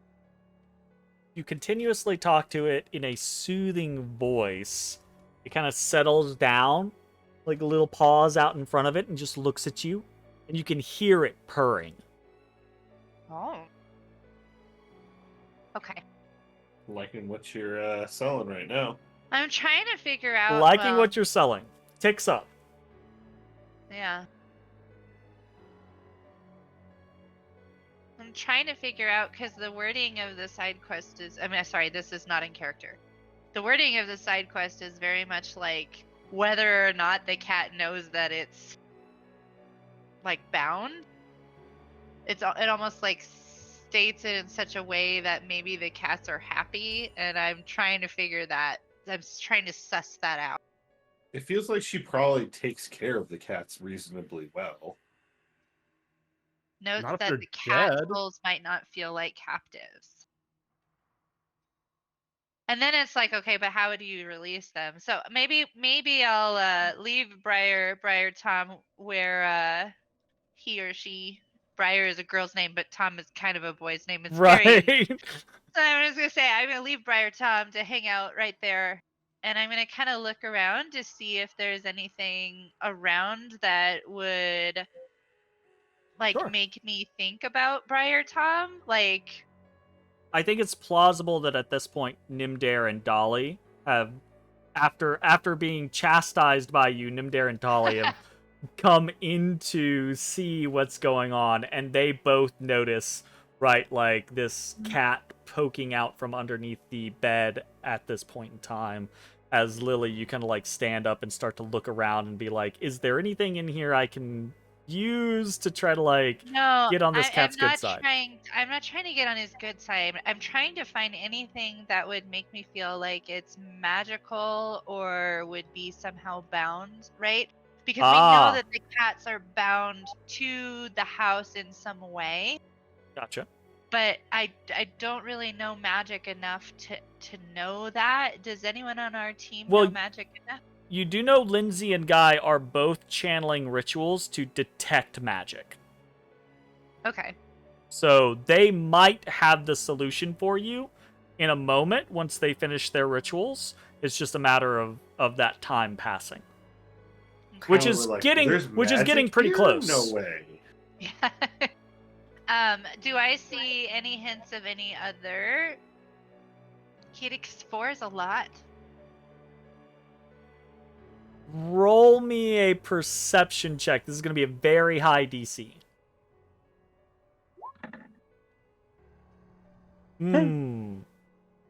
How high is very high? Very. Not great. Nothing stands out to you, right? Like nothing stands out and everything stands out. You're in a woodland shack, which is like everything seems perfectly typical here, but at the same time you know it's a hag's hut, so you're suspicious of everything, right? Yep. Okay. Do I see like cat food or anything around? Nope, no cat food or anything like that. Just the food on the table and the stew in the pot. Okay. Dolly, I mean, I guess I don't Nymdaer? really have anything else I would do. I'm just gonna keep talking to Briar Tom eat as I the wander steak. around. Okay, just Say, hey, cat. No. Sorry. Hey, cat. Where's your mama, bro? Okay, I'm gonna get like a piece of fuck? my. I'm gonna do a foot of my hemp rope. Hempin rope out of my backpack. I'm gonna play with the cat. all right. Nymdaer, roll me a animal handling check as you just like, hey cat, where's your mama, bro? Solid. See you later. Ooh. Oh, yes. Briar Tom definitely bristles at Nymdaer and does not seem to like him. Dolly, you come in immediately afterwards and like, okay. Let's play with the cat and see if that does anything. You can roll me an animal handling check with advantage with your makeshift toy. Yay! 13. He kind of bats at it idly. He's like, this is fun. Paw paw. Paw paw paw. And you see his paws go right through the rope. Right? Like, they do not connect in any way, shape, form, or fashion. But he seems to enjoy it for about 30 seconds, and then he rolls onto his back and completely ignores the rope at that point.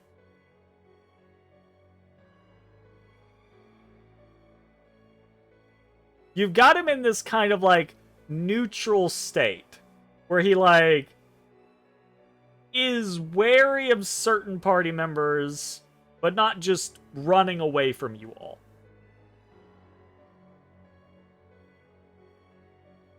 And I would say it's probably at about this point that Linsey and Guy both finished their detect magic rituals. You said though that he could interact with the birdseed, right? Because he made a mess. He did seem to kind of like make a mess with the birdseed, but he didn't seem to touch the hempen rope at all. Huh. Okay. Rope. Hmm. Jeez. So food does it.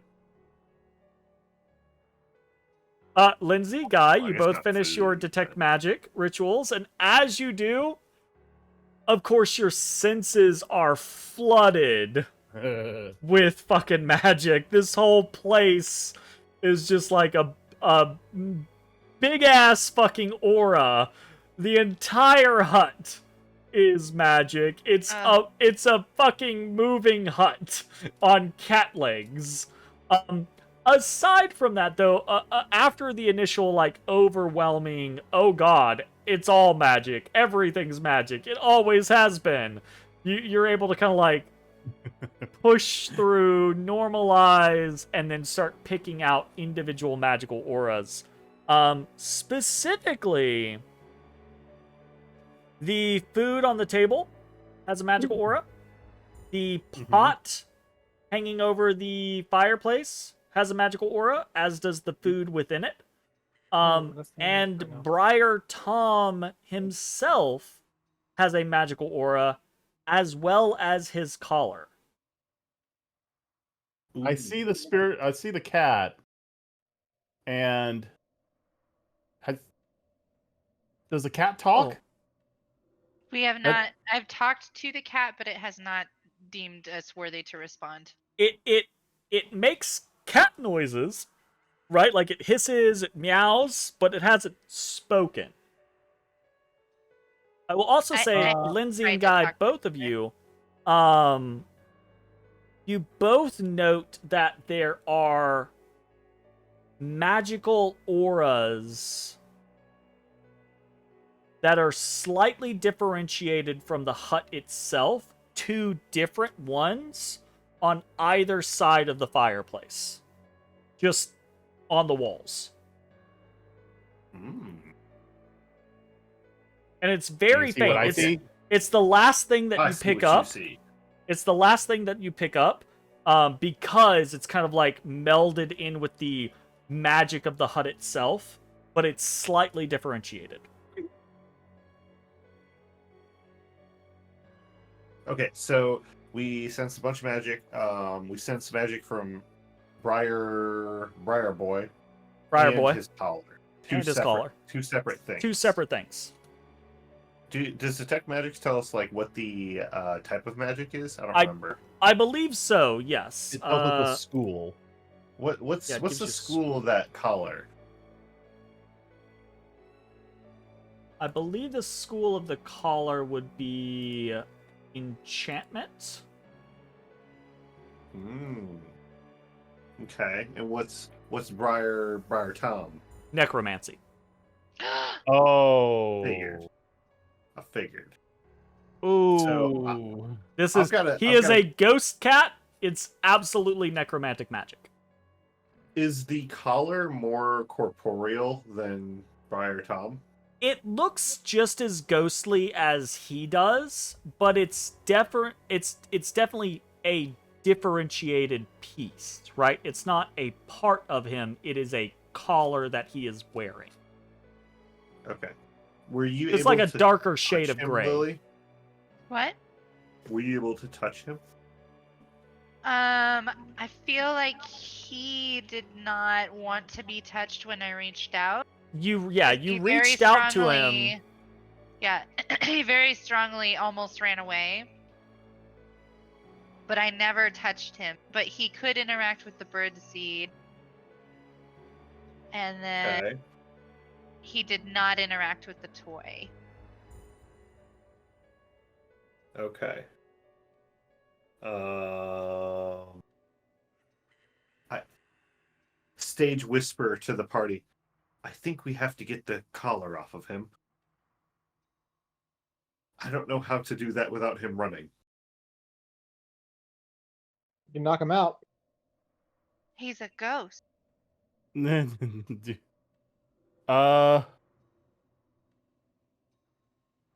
I'll try to communicate to the cat's mind,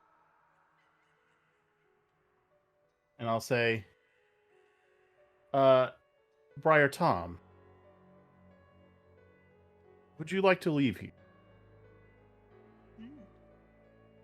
Animal handling at advantage or persuasion at base. Why does he have advantage? Why does he have advantage? Because he's speaking directly into the cat's mind. So the cat can actually understand him rather than just a human being like, I'm sorry, you'll have human to say it again. noises. Human noises. Right? Say what, Jay? So could you say what those? Uh, Which was the one that got advantage? Animal handling at advantage or persuasion at base? Animal handling at advantage. It is.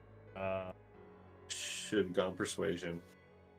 Let's see. What persuasion is way lower. Ooh. That is a advantage critical saved success. you. Yeah, it did. Friar Tom does not respond to your message.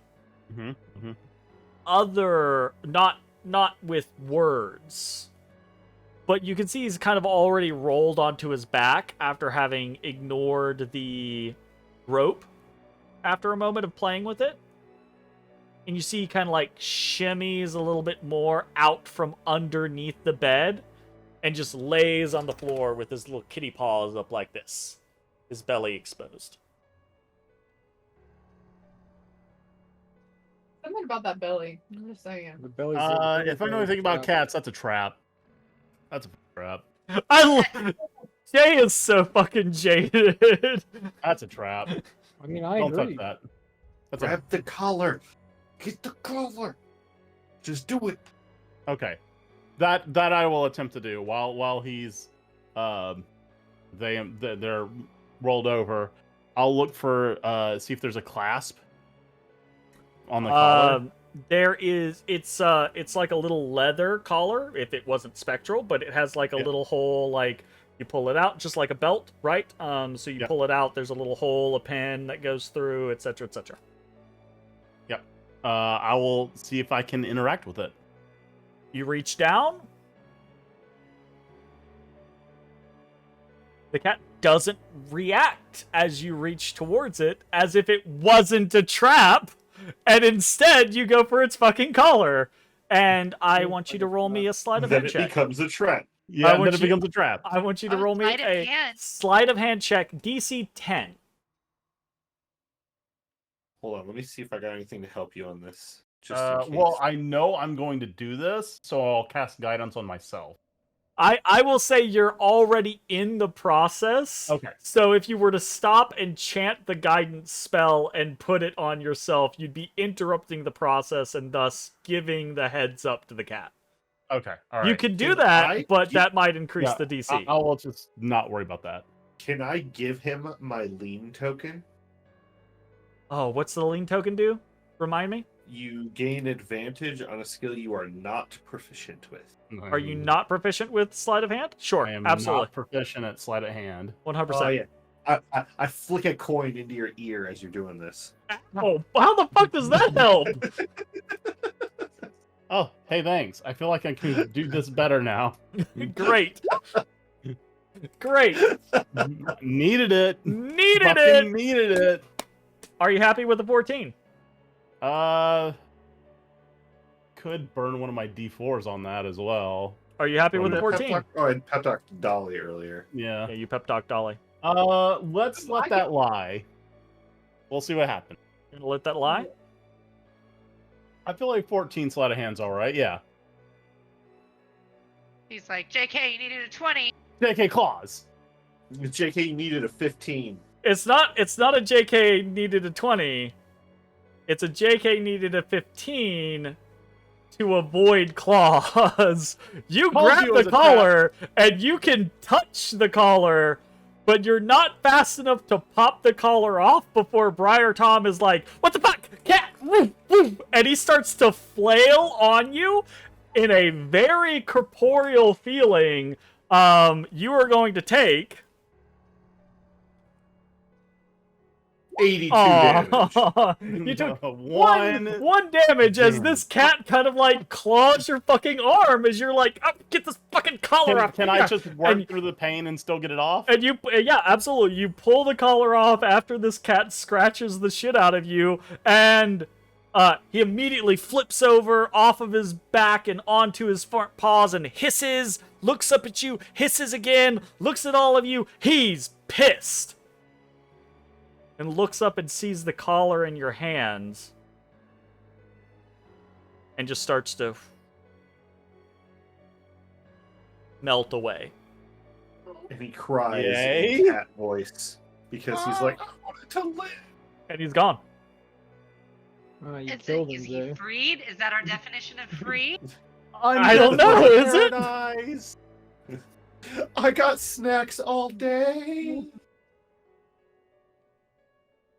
Are you Yeah, the it's baddies here? Are It's a we the repeat from the baddies? hanging tree. Are you the baddies here? I think I we're the mean- baddies. Yeah? You guys definitely are the baddies. Yes. All right. Well, that went well. Ow. Oh, it was a trap. It was. It absolutely was. It's also exactly at that point that the rightmost portion on the wall to the north that you, Linsey, you and Guy both saw as kind of like a, oh, that's slightly different magic to the left and right of the fireplace. Swings open, revealing a room beyond it to a place that seemingly doesn't exist, and a horde of troll spawn comes flooding out of it. That's funny. As we get a whole host of these fuckers, I'm gonna need everyone to select their tokens and roll for initiative.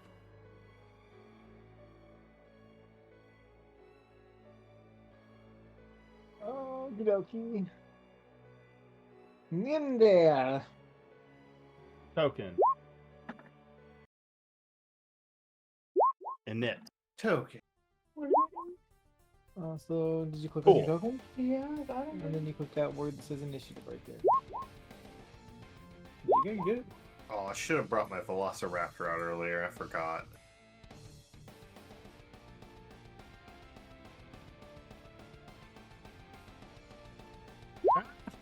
That's okay. I'll just do this.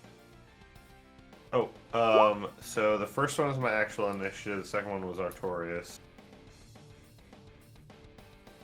I re-click that he's on the board. Re-click. Oh, book boy. The book boy. Ooh.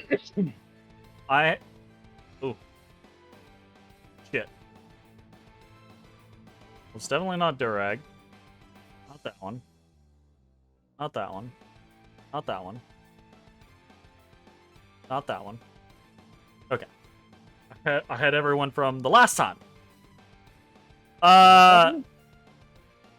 Troll spawn kicking the door to somewhere else. What the fuck? Artorias and Guy are up first. How the fuck did you roll 18s for both of you? He has the same initiative as me. Oh, never mind then. You don't have to if he just always goes with you, you don't have to roll for you don't have to put him on the turn order. So I put him on there because So there you can keep track of him? is where I dismount. That's fair. So it's just there. It's there to keep a reminder of hey, he also gets to do shit. Yeah. Yes. Sounds like a plan. Troll We spawn. step up. And I slash. You slash. So, you see these things. This thing kicks this hidden door open and starts to charge into the room. It doesn't look like it doesn't look like it has sprung a trap on you. It looks like it's just coming out.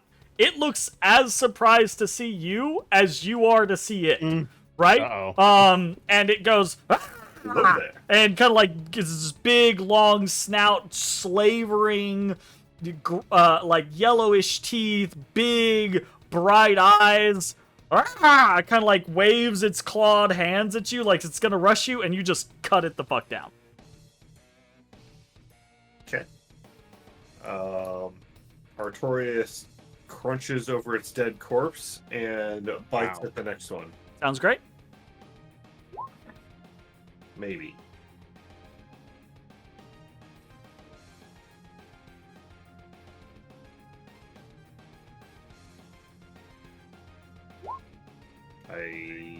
Does it hit? In a momento.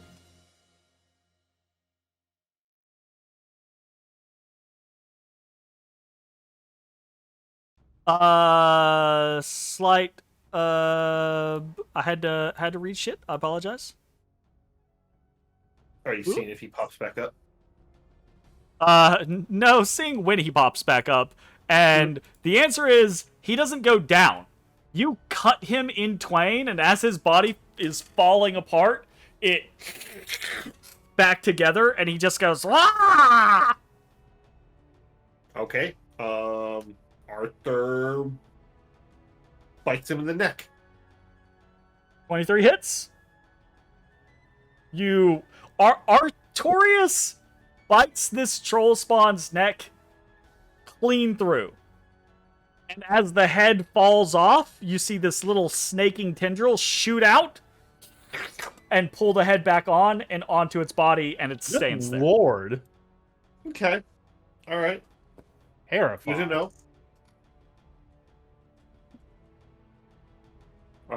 Then at the end of my turn, I begin scanning databanks for information about trolls. Continue on. I think immediately, right? Like, this is Fantasyland. Everyone is like, trolls. Trolls can't die unless you burn their bodies or acid them into oblivion. I didn't want to spend a spell, Jeremy, you fuck. Did fucking ass. Now did I? Dolly, you're up. You watch as Guy and Artorias cut this troll spawn down twice, and each time it just gets back up like it does not give a shit. Clearly, these things need to be killed in a specific way, or else they're not going to stay down. They're still minions. They still die in one hit, but... What do you want to do, Dolly? Okay, I'm gonna rage. She gonna rage. Can't remember, is that my... Bonus action. Oh, that's my bonus action? You notice? So my action will be I'm raging. And then I'm just gonna hit that one with my horn. Okay.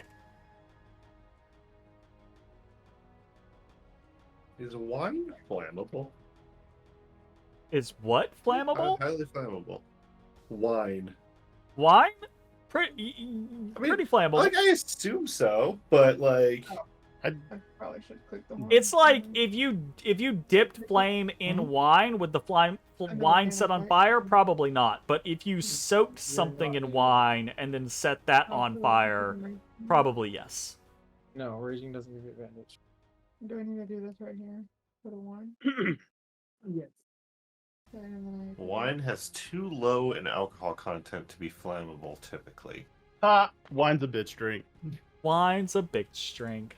Why you just drink a whole bottle? More wine! More, it all comes back to more wine.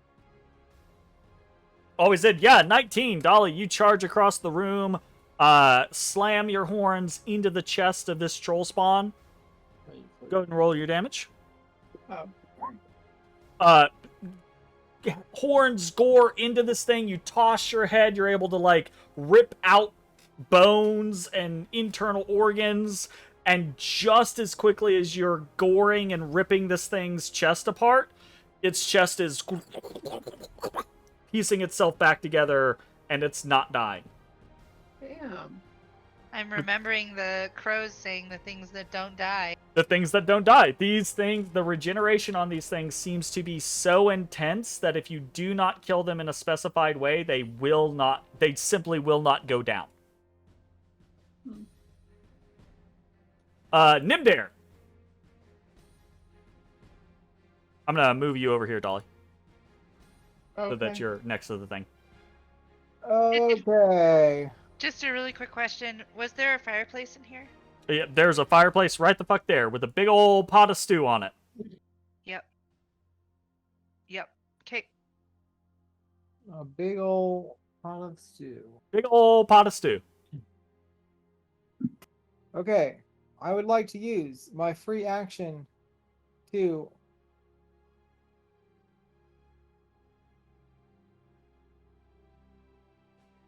draw a torch and stick it in the fire. Sounds like a plan. Torch in one hand. And then I want to smack the troll with the torch. Smack the fucking troll with the torch. Would you say a torch is finesse? Probably not. I think torches technically count as improvised weapons. Okay, so it's just a roll, a d20, right? It's just a... It's a d20 plus... I think you still roll your... like, You don't attack. get proficiency on it, is what it is, I think. Yeah. Okay, So- but can I so use dexterity I on would it, I or would say not? strength or dexterity would work fine. Okay, well then I rolled a 13. 13, does that hit? 13 no does idea. not hit. Alright, well, These things Try, are guys. a little wily. They're kind of like light on their feet. They're small, right? Like significantly smaller than an actual troll. So they're kind of like bouncing. They're almost kind of like goblinish in their kind of like delight, but with like a troll's regeneration. very good. That's what I like to hear. Okay? So Nymdaer does like light up a torch and is like, let's burn these fuckers, and kind of like swings, but doesn't connect a blow. Lily, you're up. All right. Can I interact with the pot that's bubbling? Sure, yeah, absolutely. What do you want to do? I want to take it out of the fire. It's a big kettle.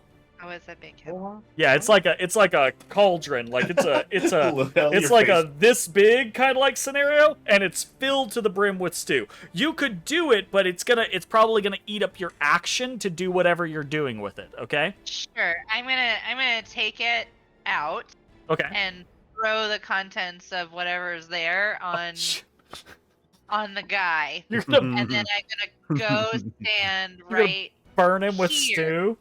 Well, I'm gonna throw the stew at it to get its attention, and then Sure. stand right there to see if it will come up to me. I will say, roll. Are you throwing the whole pot at him, or are you just like tossing the contents at him and then tossing the pot away? Tossing the contents and then tossing the pot away.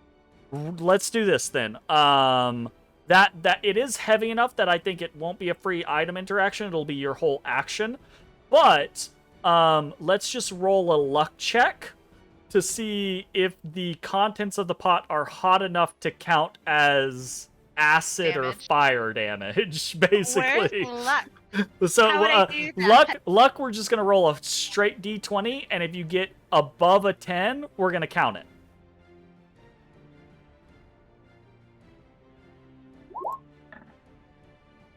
$15. That apparently was enough to do in this one particular fucking troll. It Really? screams as it is covered in piping hot boiling stew. You see parts of its flesh start to burn away, right? And it's Yeah, just damn. like and That's it a hits. horrible way to die. Yeah, it's That is a terrible way completely to die. horrible. We continue on the train of we are the bad guys. Guy looks over at you, and you see. Guy looks over at you, and No. you see him saving this to memory. no. Yeah, No. yep. I will remember this. Guy just has that Guy like will remember this. right moment of, oh, this is how we deal with things that can't die. We horribly mutilate them. Oh my God. Well, it's not like my plan was any better. Yeah. My plan was to push him into the fire. So Well, I mean, no, yeah, that's I guess. fair. It is now the troll whelp's turn. They're gonna pile in. They're gonna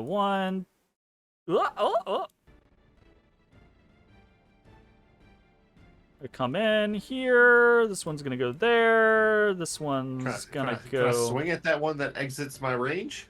You can, but do you have fire or acid damage? Oh, I suppose. You Does he get to keep going after he gets knocked down? Yeah, absolutely. He didn't give a shit.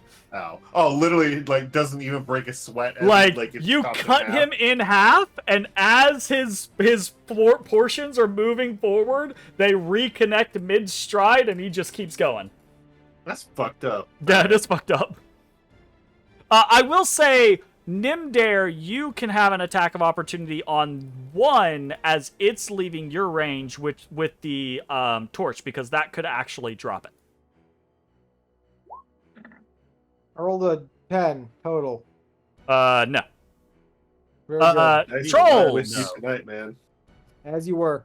The trolls start coming in. We're gonna get 2 attacks on Lily, 2 attacks on Nymdaer, 1 attack on Guy.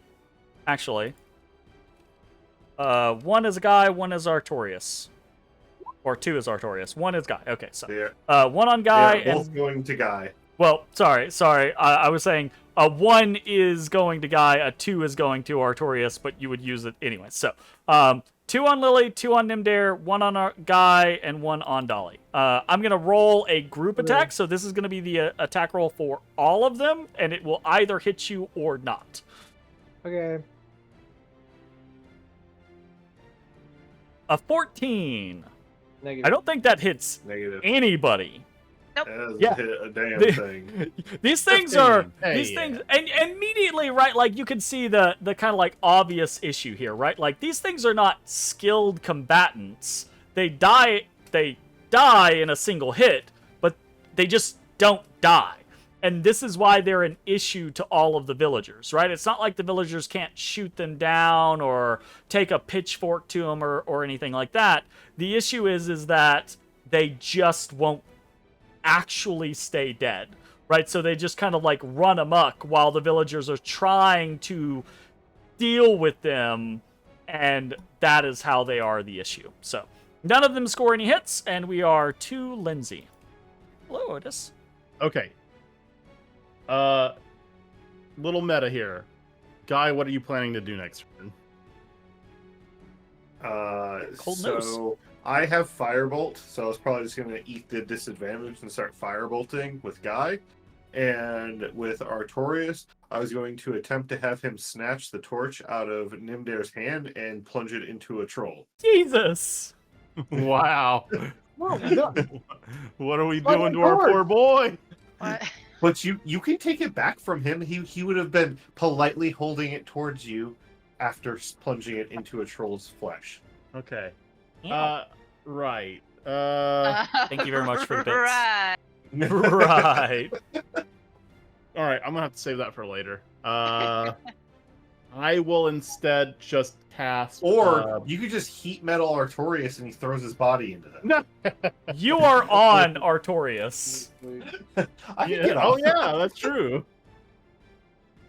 No. Instead, what I will do is I will just cast Produce Flame at the nearest whelp. Nearest whelp. What would be your call on that, Jeremy? Would heat metal hurt Artorias, or would it just what would it do? I guess. Yeah, I think it would hurt Artorias, right? Because it would, and the way I would play it is it would, much like you, overload his pain receptors, right? Sure. With the intensity of the heat. So it would be the exact same kind of situation of if Guy touched fire. Like, would metal actually hurt Guy? Or would fire actually hurt the metal of Guy? Probably not, but because you're programmed as a living creature with pain receptors, you probably would react in a portion to where it's like you would take psychic damage instead of the flame damage, basically. Well, so and for clarity, Guy is much more android than straight up robot. Sure. Because he's got there's a thing called healing machine. Like normal heals do affect him. Sure. So yeah. He's like the epitome of robot turning towards human. It's the issue of interjecting sci-fi into your fantasy and trying to rules it. It's just like, look, we can't say, because if we do that, we'll break the fucking game. So, yes, they still take damage from these things, right, is the concept. Fair enough. Linsey, 15, hits. Nearest troll whelp. Ooh, is that a ranged attack? It is. You So will it have would be a disadvantage. Actually, tell you what, if you allow me to retroactively take a step back and he gets an opportunity attack. Opportunity attack. He will... Oh, they don't get opportunity attacks. Oh. Let well, me fucking read no. that again. Like... Every time I read that, I'm like, really? Really? I will remember this. Every time I read that, I'm like, damn. Where's that at? Where's that at? That's game settings? No, that's... What the fuck is that? It's the table of contents. It's minions. I swear, I must have read the fucking minion rules like 17 times at this point, but they're very long. They're very long.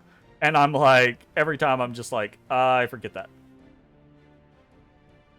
They don't take multi-attack roll for damage or take unique bonus actions or reactions. Which means to me, if you can't take a reaction, you cannot react to an opportunity attack, right? Yeah, because opportunity attack is a reaction. That sounds correct to me. So no reactions. These things are such unskilled combatants that they can't take advantage of an unskilled retreat from combat. Which means you are able to easily step away from that troll whelp and then burn it to a crisp. And now the whole room just smells of burnt troll flesh, which is just great. Yum. And we're I back turn off my to nose receptors. we're back to Guy and No. Artorias. Not allowed. Well, learning from Linsey's movement, I do the same. I take a step back, Fantabulous. and then I firebolt the boy straight ahead. He dies. Bam! Burnt center. Bloated. Firebolt pierces through his chest. He looks down and he goes, ah! And then the fire spreads out and consumes his entire body. And then we charge forward, and if Nymdaer will allow it, Artorias will snatch his torch to stab. Nymdaer, I will say, do you let him snatch the torch? I mean, yeah. The Be more the totally merrier, righteous if bro. you did. You don't have to if you don't want to. Do Well, either- it's fine, Do either of you have combo? No. I wish, but no. That would be a great opportunity for combo. That would be a great combo. Okay, Nymdaer, you feel Artorias kind of like nip out at your hand as you're kind of like waving this torch around in front of you, trying to get at the torch. You hand it over, and then Artorias makes some. I'm gonna say Artorias is He's not stiff. Artorias is He's not stiff. stiff. He's like, I will let you make a non-proficient attack at disadvantage with this torch. I will take it. So 2d20 take the lowest, no mods. Wait, do I get 2d20 take the lowest, and then use either strength or dex, but don't use proficiency. 15 hits anyways, doesn't matter. Or sorry, okay. lowest 7. Well, 7 No, does it'd be not 9. hit. Yeah, so 9 does not hit. No. Artorias takes the makes torch. sad puppy noises and holds the torch back towards Nymdaer. Artorias takes the torch, like tosses it in his head, tries to like ram it against the troll, and is ineffectual with it. You have not properly Guy pats him on the programmed head and says, Artorias "We'll for train weapon with that use. later." There you go. We'll All train right. later. Dolly, you're up. You can hit I don't these have any, like- things. I don't have like a fire move. Can I take one of my torches from my backpack and just like don't know, You attack can. it? I think the answer is yes. Okay. Let me check and see if. Technically, it doesn't say it's a lit torch, so I think I have to go to the fire, light the torch, and then. So that would be a thing. Is the concept of lighting a torch? I think in theory, if you don't have, You know, if you want, you could just take the one that Artorias has in his mouth well, right so now. what I was gonna say is if you don't have a lit torch, to me it makes sense that you would need to use an action to light the torch, right? But or just hold your torch to the lit one. you don't have a lit torch, but there is a lit torch right next to you in Artorias's mouth, so you could grab a torch, light it on double Artorias's torch, combo. and then have your own torch. Yes, I'm gonna absolutely. do that. All right, you now have a torch in your hand, Ultra combo. and you still have your action. Ultra! Can I attack the troll with the torch? Roll me a d20. Artorias is best boy. Lighting torches. Ooh. I'm pretty sure a 4, even with your modifier, is not gonna do the deal. So you now have this torch, and you're like menacing this troll in front of you, but he's like, damn, he's watched 2 of his buddies die to fire, and 1 die to soup, and he's like, Nice soup. right? Like he's dodging and ducking and diving around, right? You know, he ain't just holding in place. Nymdaer, you're up. Okay. I will describe to you, Nymdaer. This troll that's run in front of you is just standing right in front of the fireplace. Yeah, that's what I thought. I was about to just push him in. I'm trying to push him Okay. in. Easy peasy then. Have at it. I cannot push you in. You can't just do a jump and a kick. No, what do you mean a jump? Yes, I would like to jump and kick. You want to like drop kick him into the fireplace? No, I want to jump and kick 2 of them. You want to jump kick 2 of them into the fireplace? I'll let you try. 2 of them are in front of the fireplace. Okay, that's what I want to do. Fuck Do it. you That's want to what I go? wanna do. Do you want to go for the more difficult kick 2 into a fireplace, or the easier kick 1 into a fireplace? Look, I back up Yeah. and I somersault forward, and I want to try and kick 2 of them into the fire. Okay. Okay. This is going to be an athletics check, right? Sure. And rather than them rolling opposed, I'm just going to give you a set DC. Okay. I'm going to say because it's both of them, will increase the DC from a 12 to a 15. So you got to be at a 15. Whatever. I rolled a 13. Oh. Oh, Oh, I tried. you would have gotten the 1, but not the 2.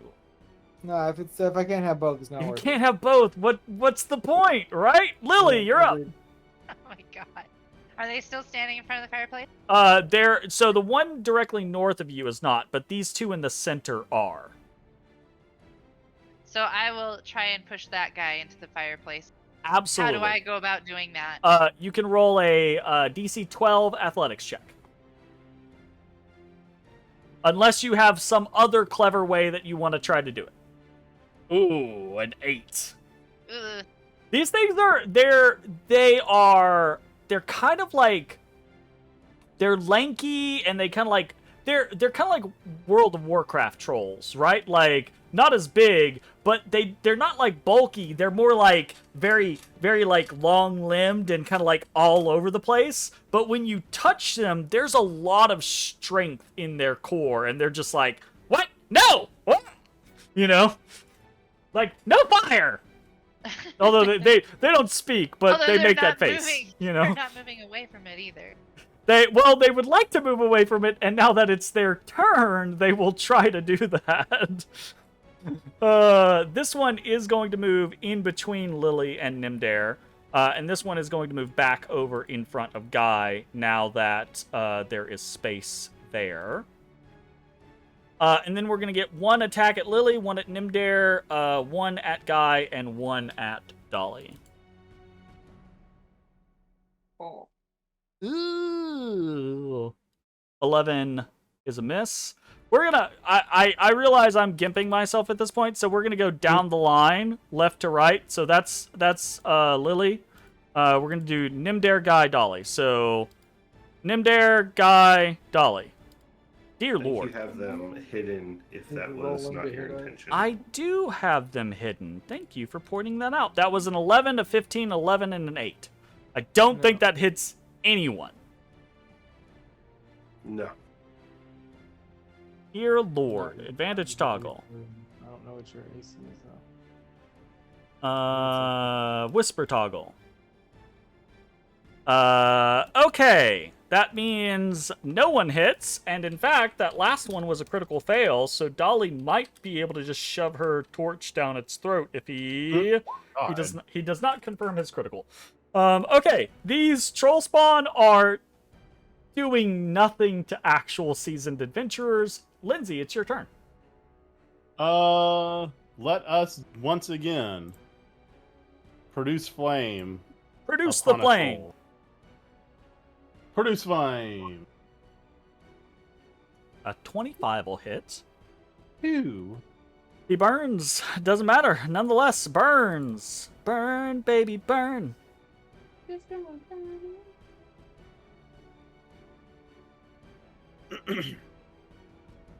Mother down.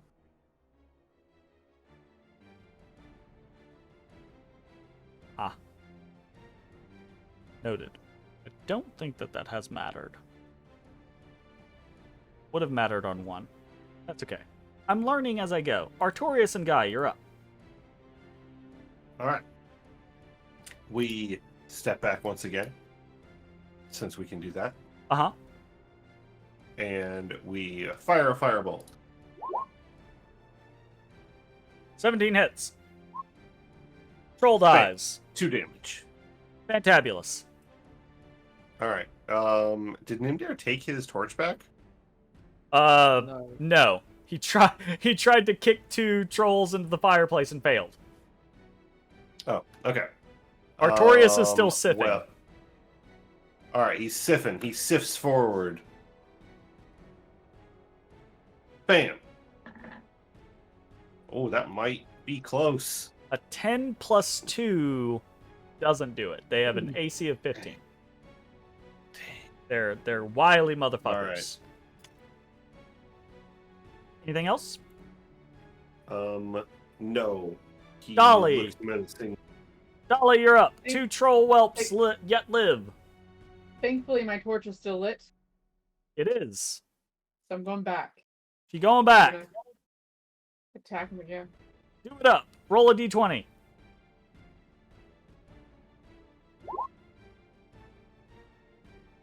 Uh, 15 will definitely do it. You were able to clobber this troll with a torch and then burn him to a crisp. Am I clicking the wrong thing? I lose my mind.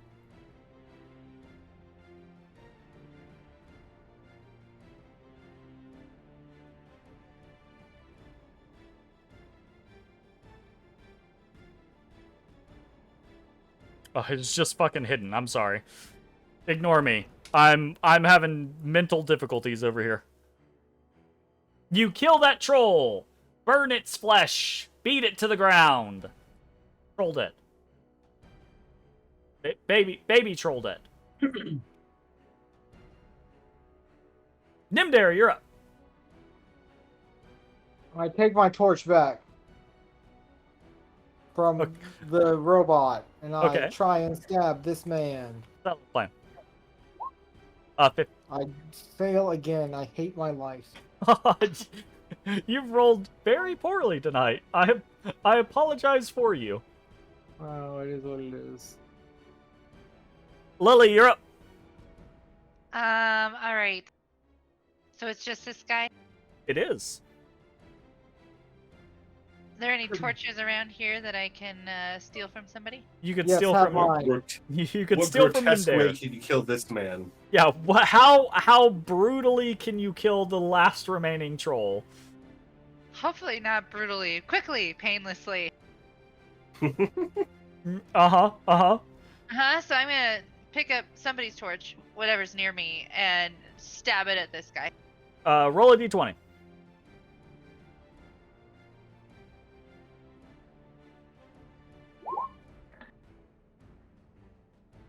Yeah, that'll hit. All right, Jeremy, I need you to somehow spin this into the most grotesque death via torch as possible, so No, that please. Guy can learn from this. No, Lily, how do you want to kill this troll with your torch? Brutally. I leave it to Lily. If Lily decides, that's fine. But I'm not gonna put that evil on her. You know the fucked up part is that had Durag been here, this combat would have been over in one turn. Burning hands. Yeah, Yep. literally burning hands. Yep. I will take the torch and push him back into the fireplace so that he is consumed with flames and immediately dies. Painfully. Screaming. Covered Hopefully in not more screaming. flames. So he's off on the side.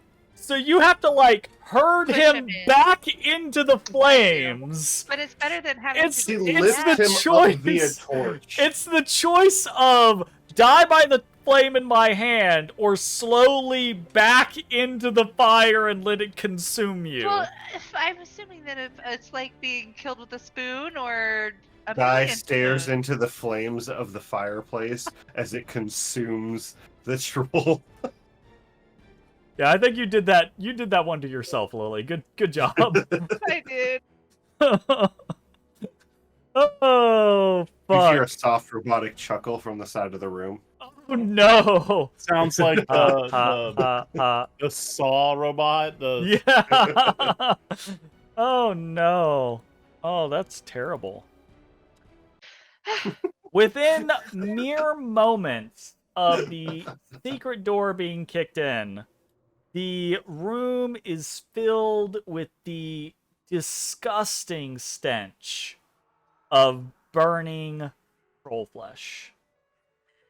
And it's a good thing Briar Tom isn't around, because he probably would have vacated the premises immediately as soon as this shit started. And you would not have blamed him, because it smells horrible in here. Especially as you see the very first troll, the one that died by stew. You see the pile of stew around him, the viscous fluid that makes up that concoction, putrefies, turns black, and deadly. Death stew. was it that there was an illusion over the stew and it was always that? Does detect magic pick up on food? I will repeat. Well, it did. I lit will up when repeat. we- Both Linsey and Guy detected magic coming from that cauldron. Yeah, I don't think anyone heard, but I was like, "Don't eat the stew." Yeah. Well, I'm assuming it's illusion or yeah. I believe the magic from that pot. Abjuration. Would have been. Fuck! Did I click the wrong thing?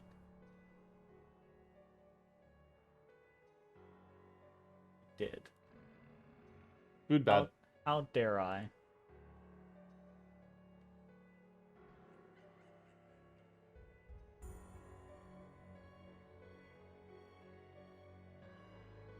I believe it would have been enchantment. Yeah, okay.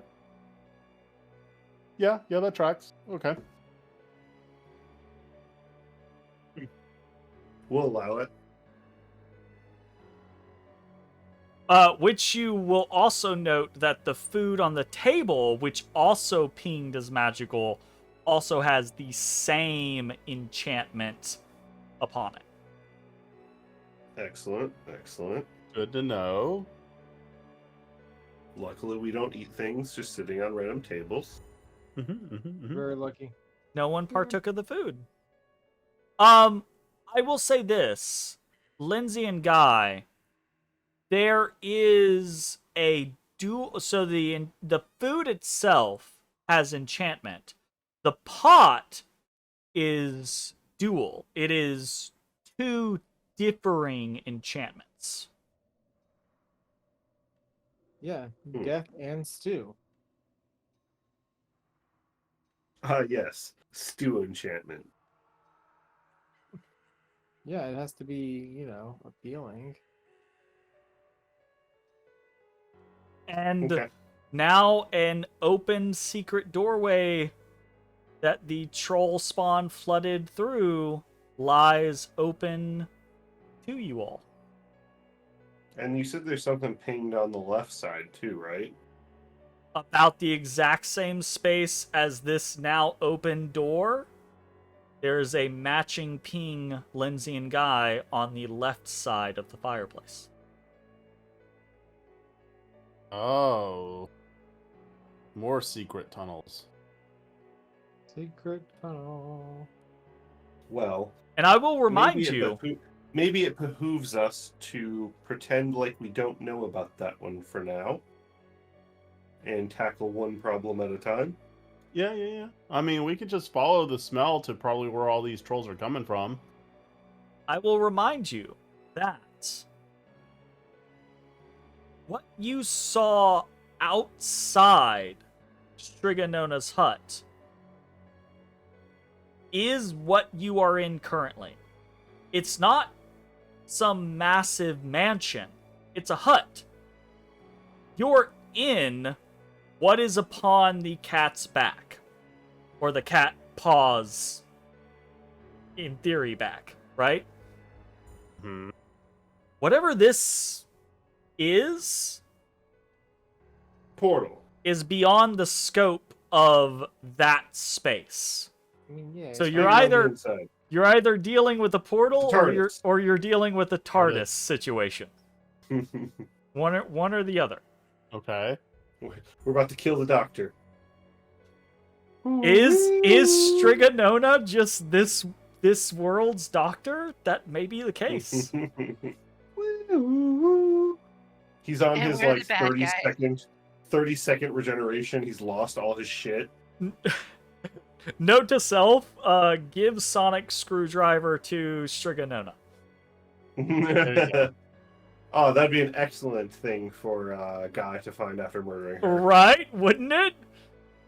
Would be great. All right. I think that's a pretty decent place for us to go in tonight's session. You all have made your way across the snowy landscape of this northern hinterland. You have, through a combination of sheer tracking and survival and clever use of the animals in the environment, been able to track down Shtriga Nonna's hut.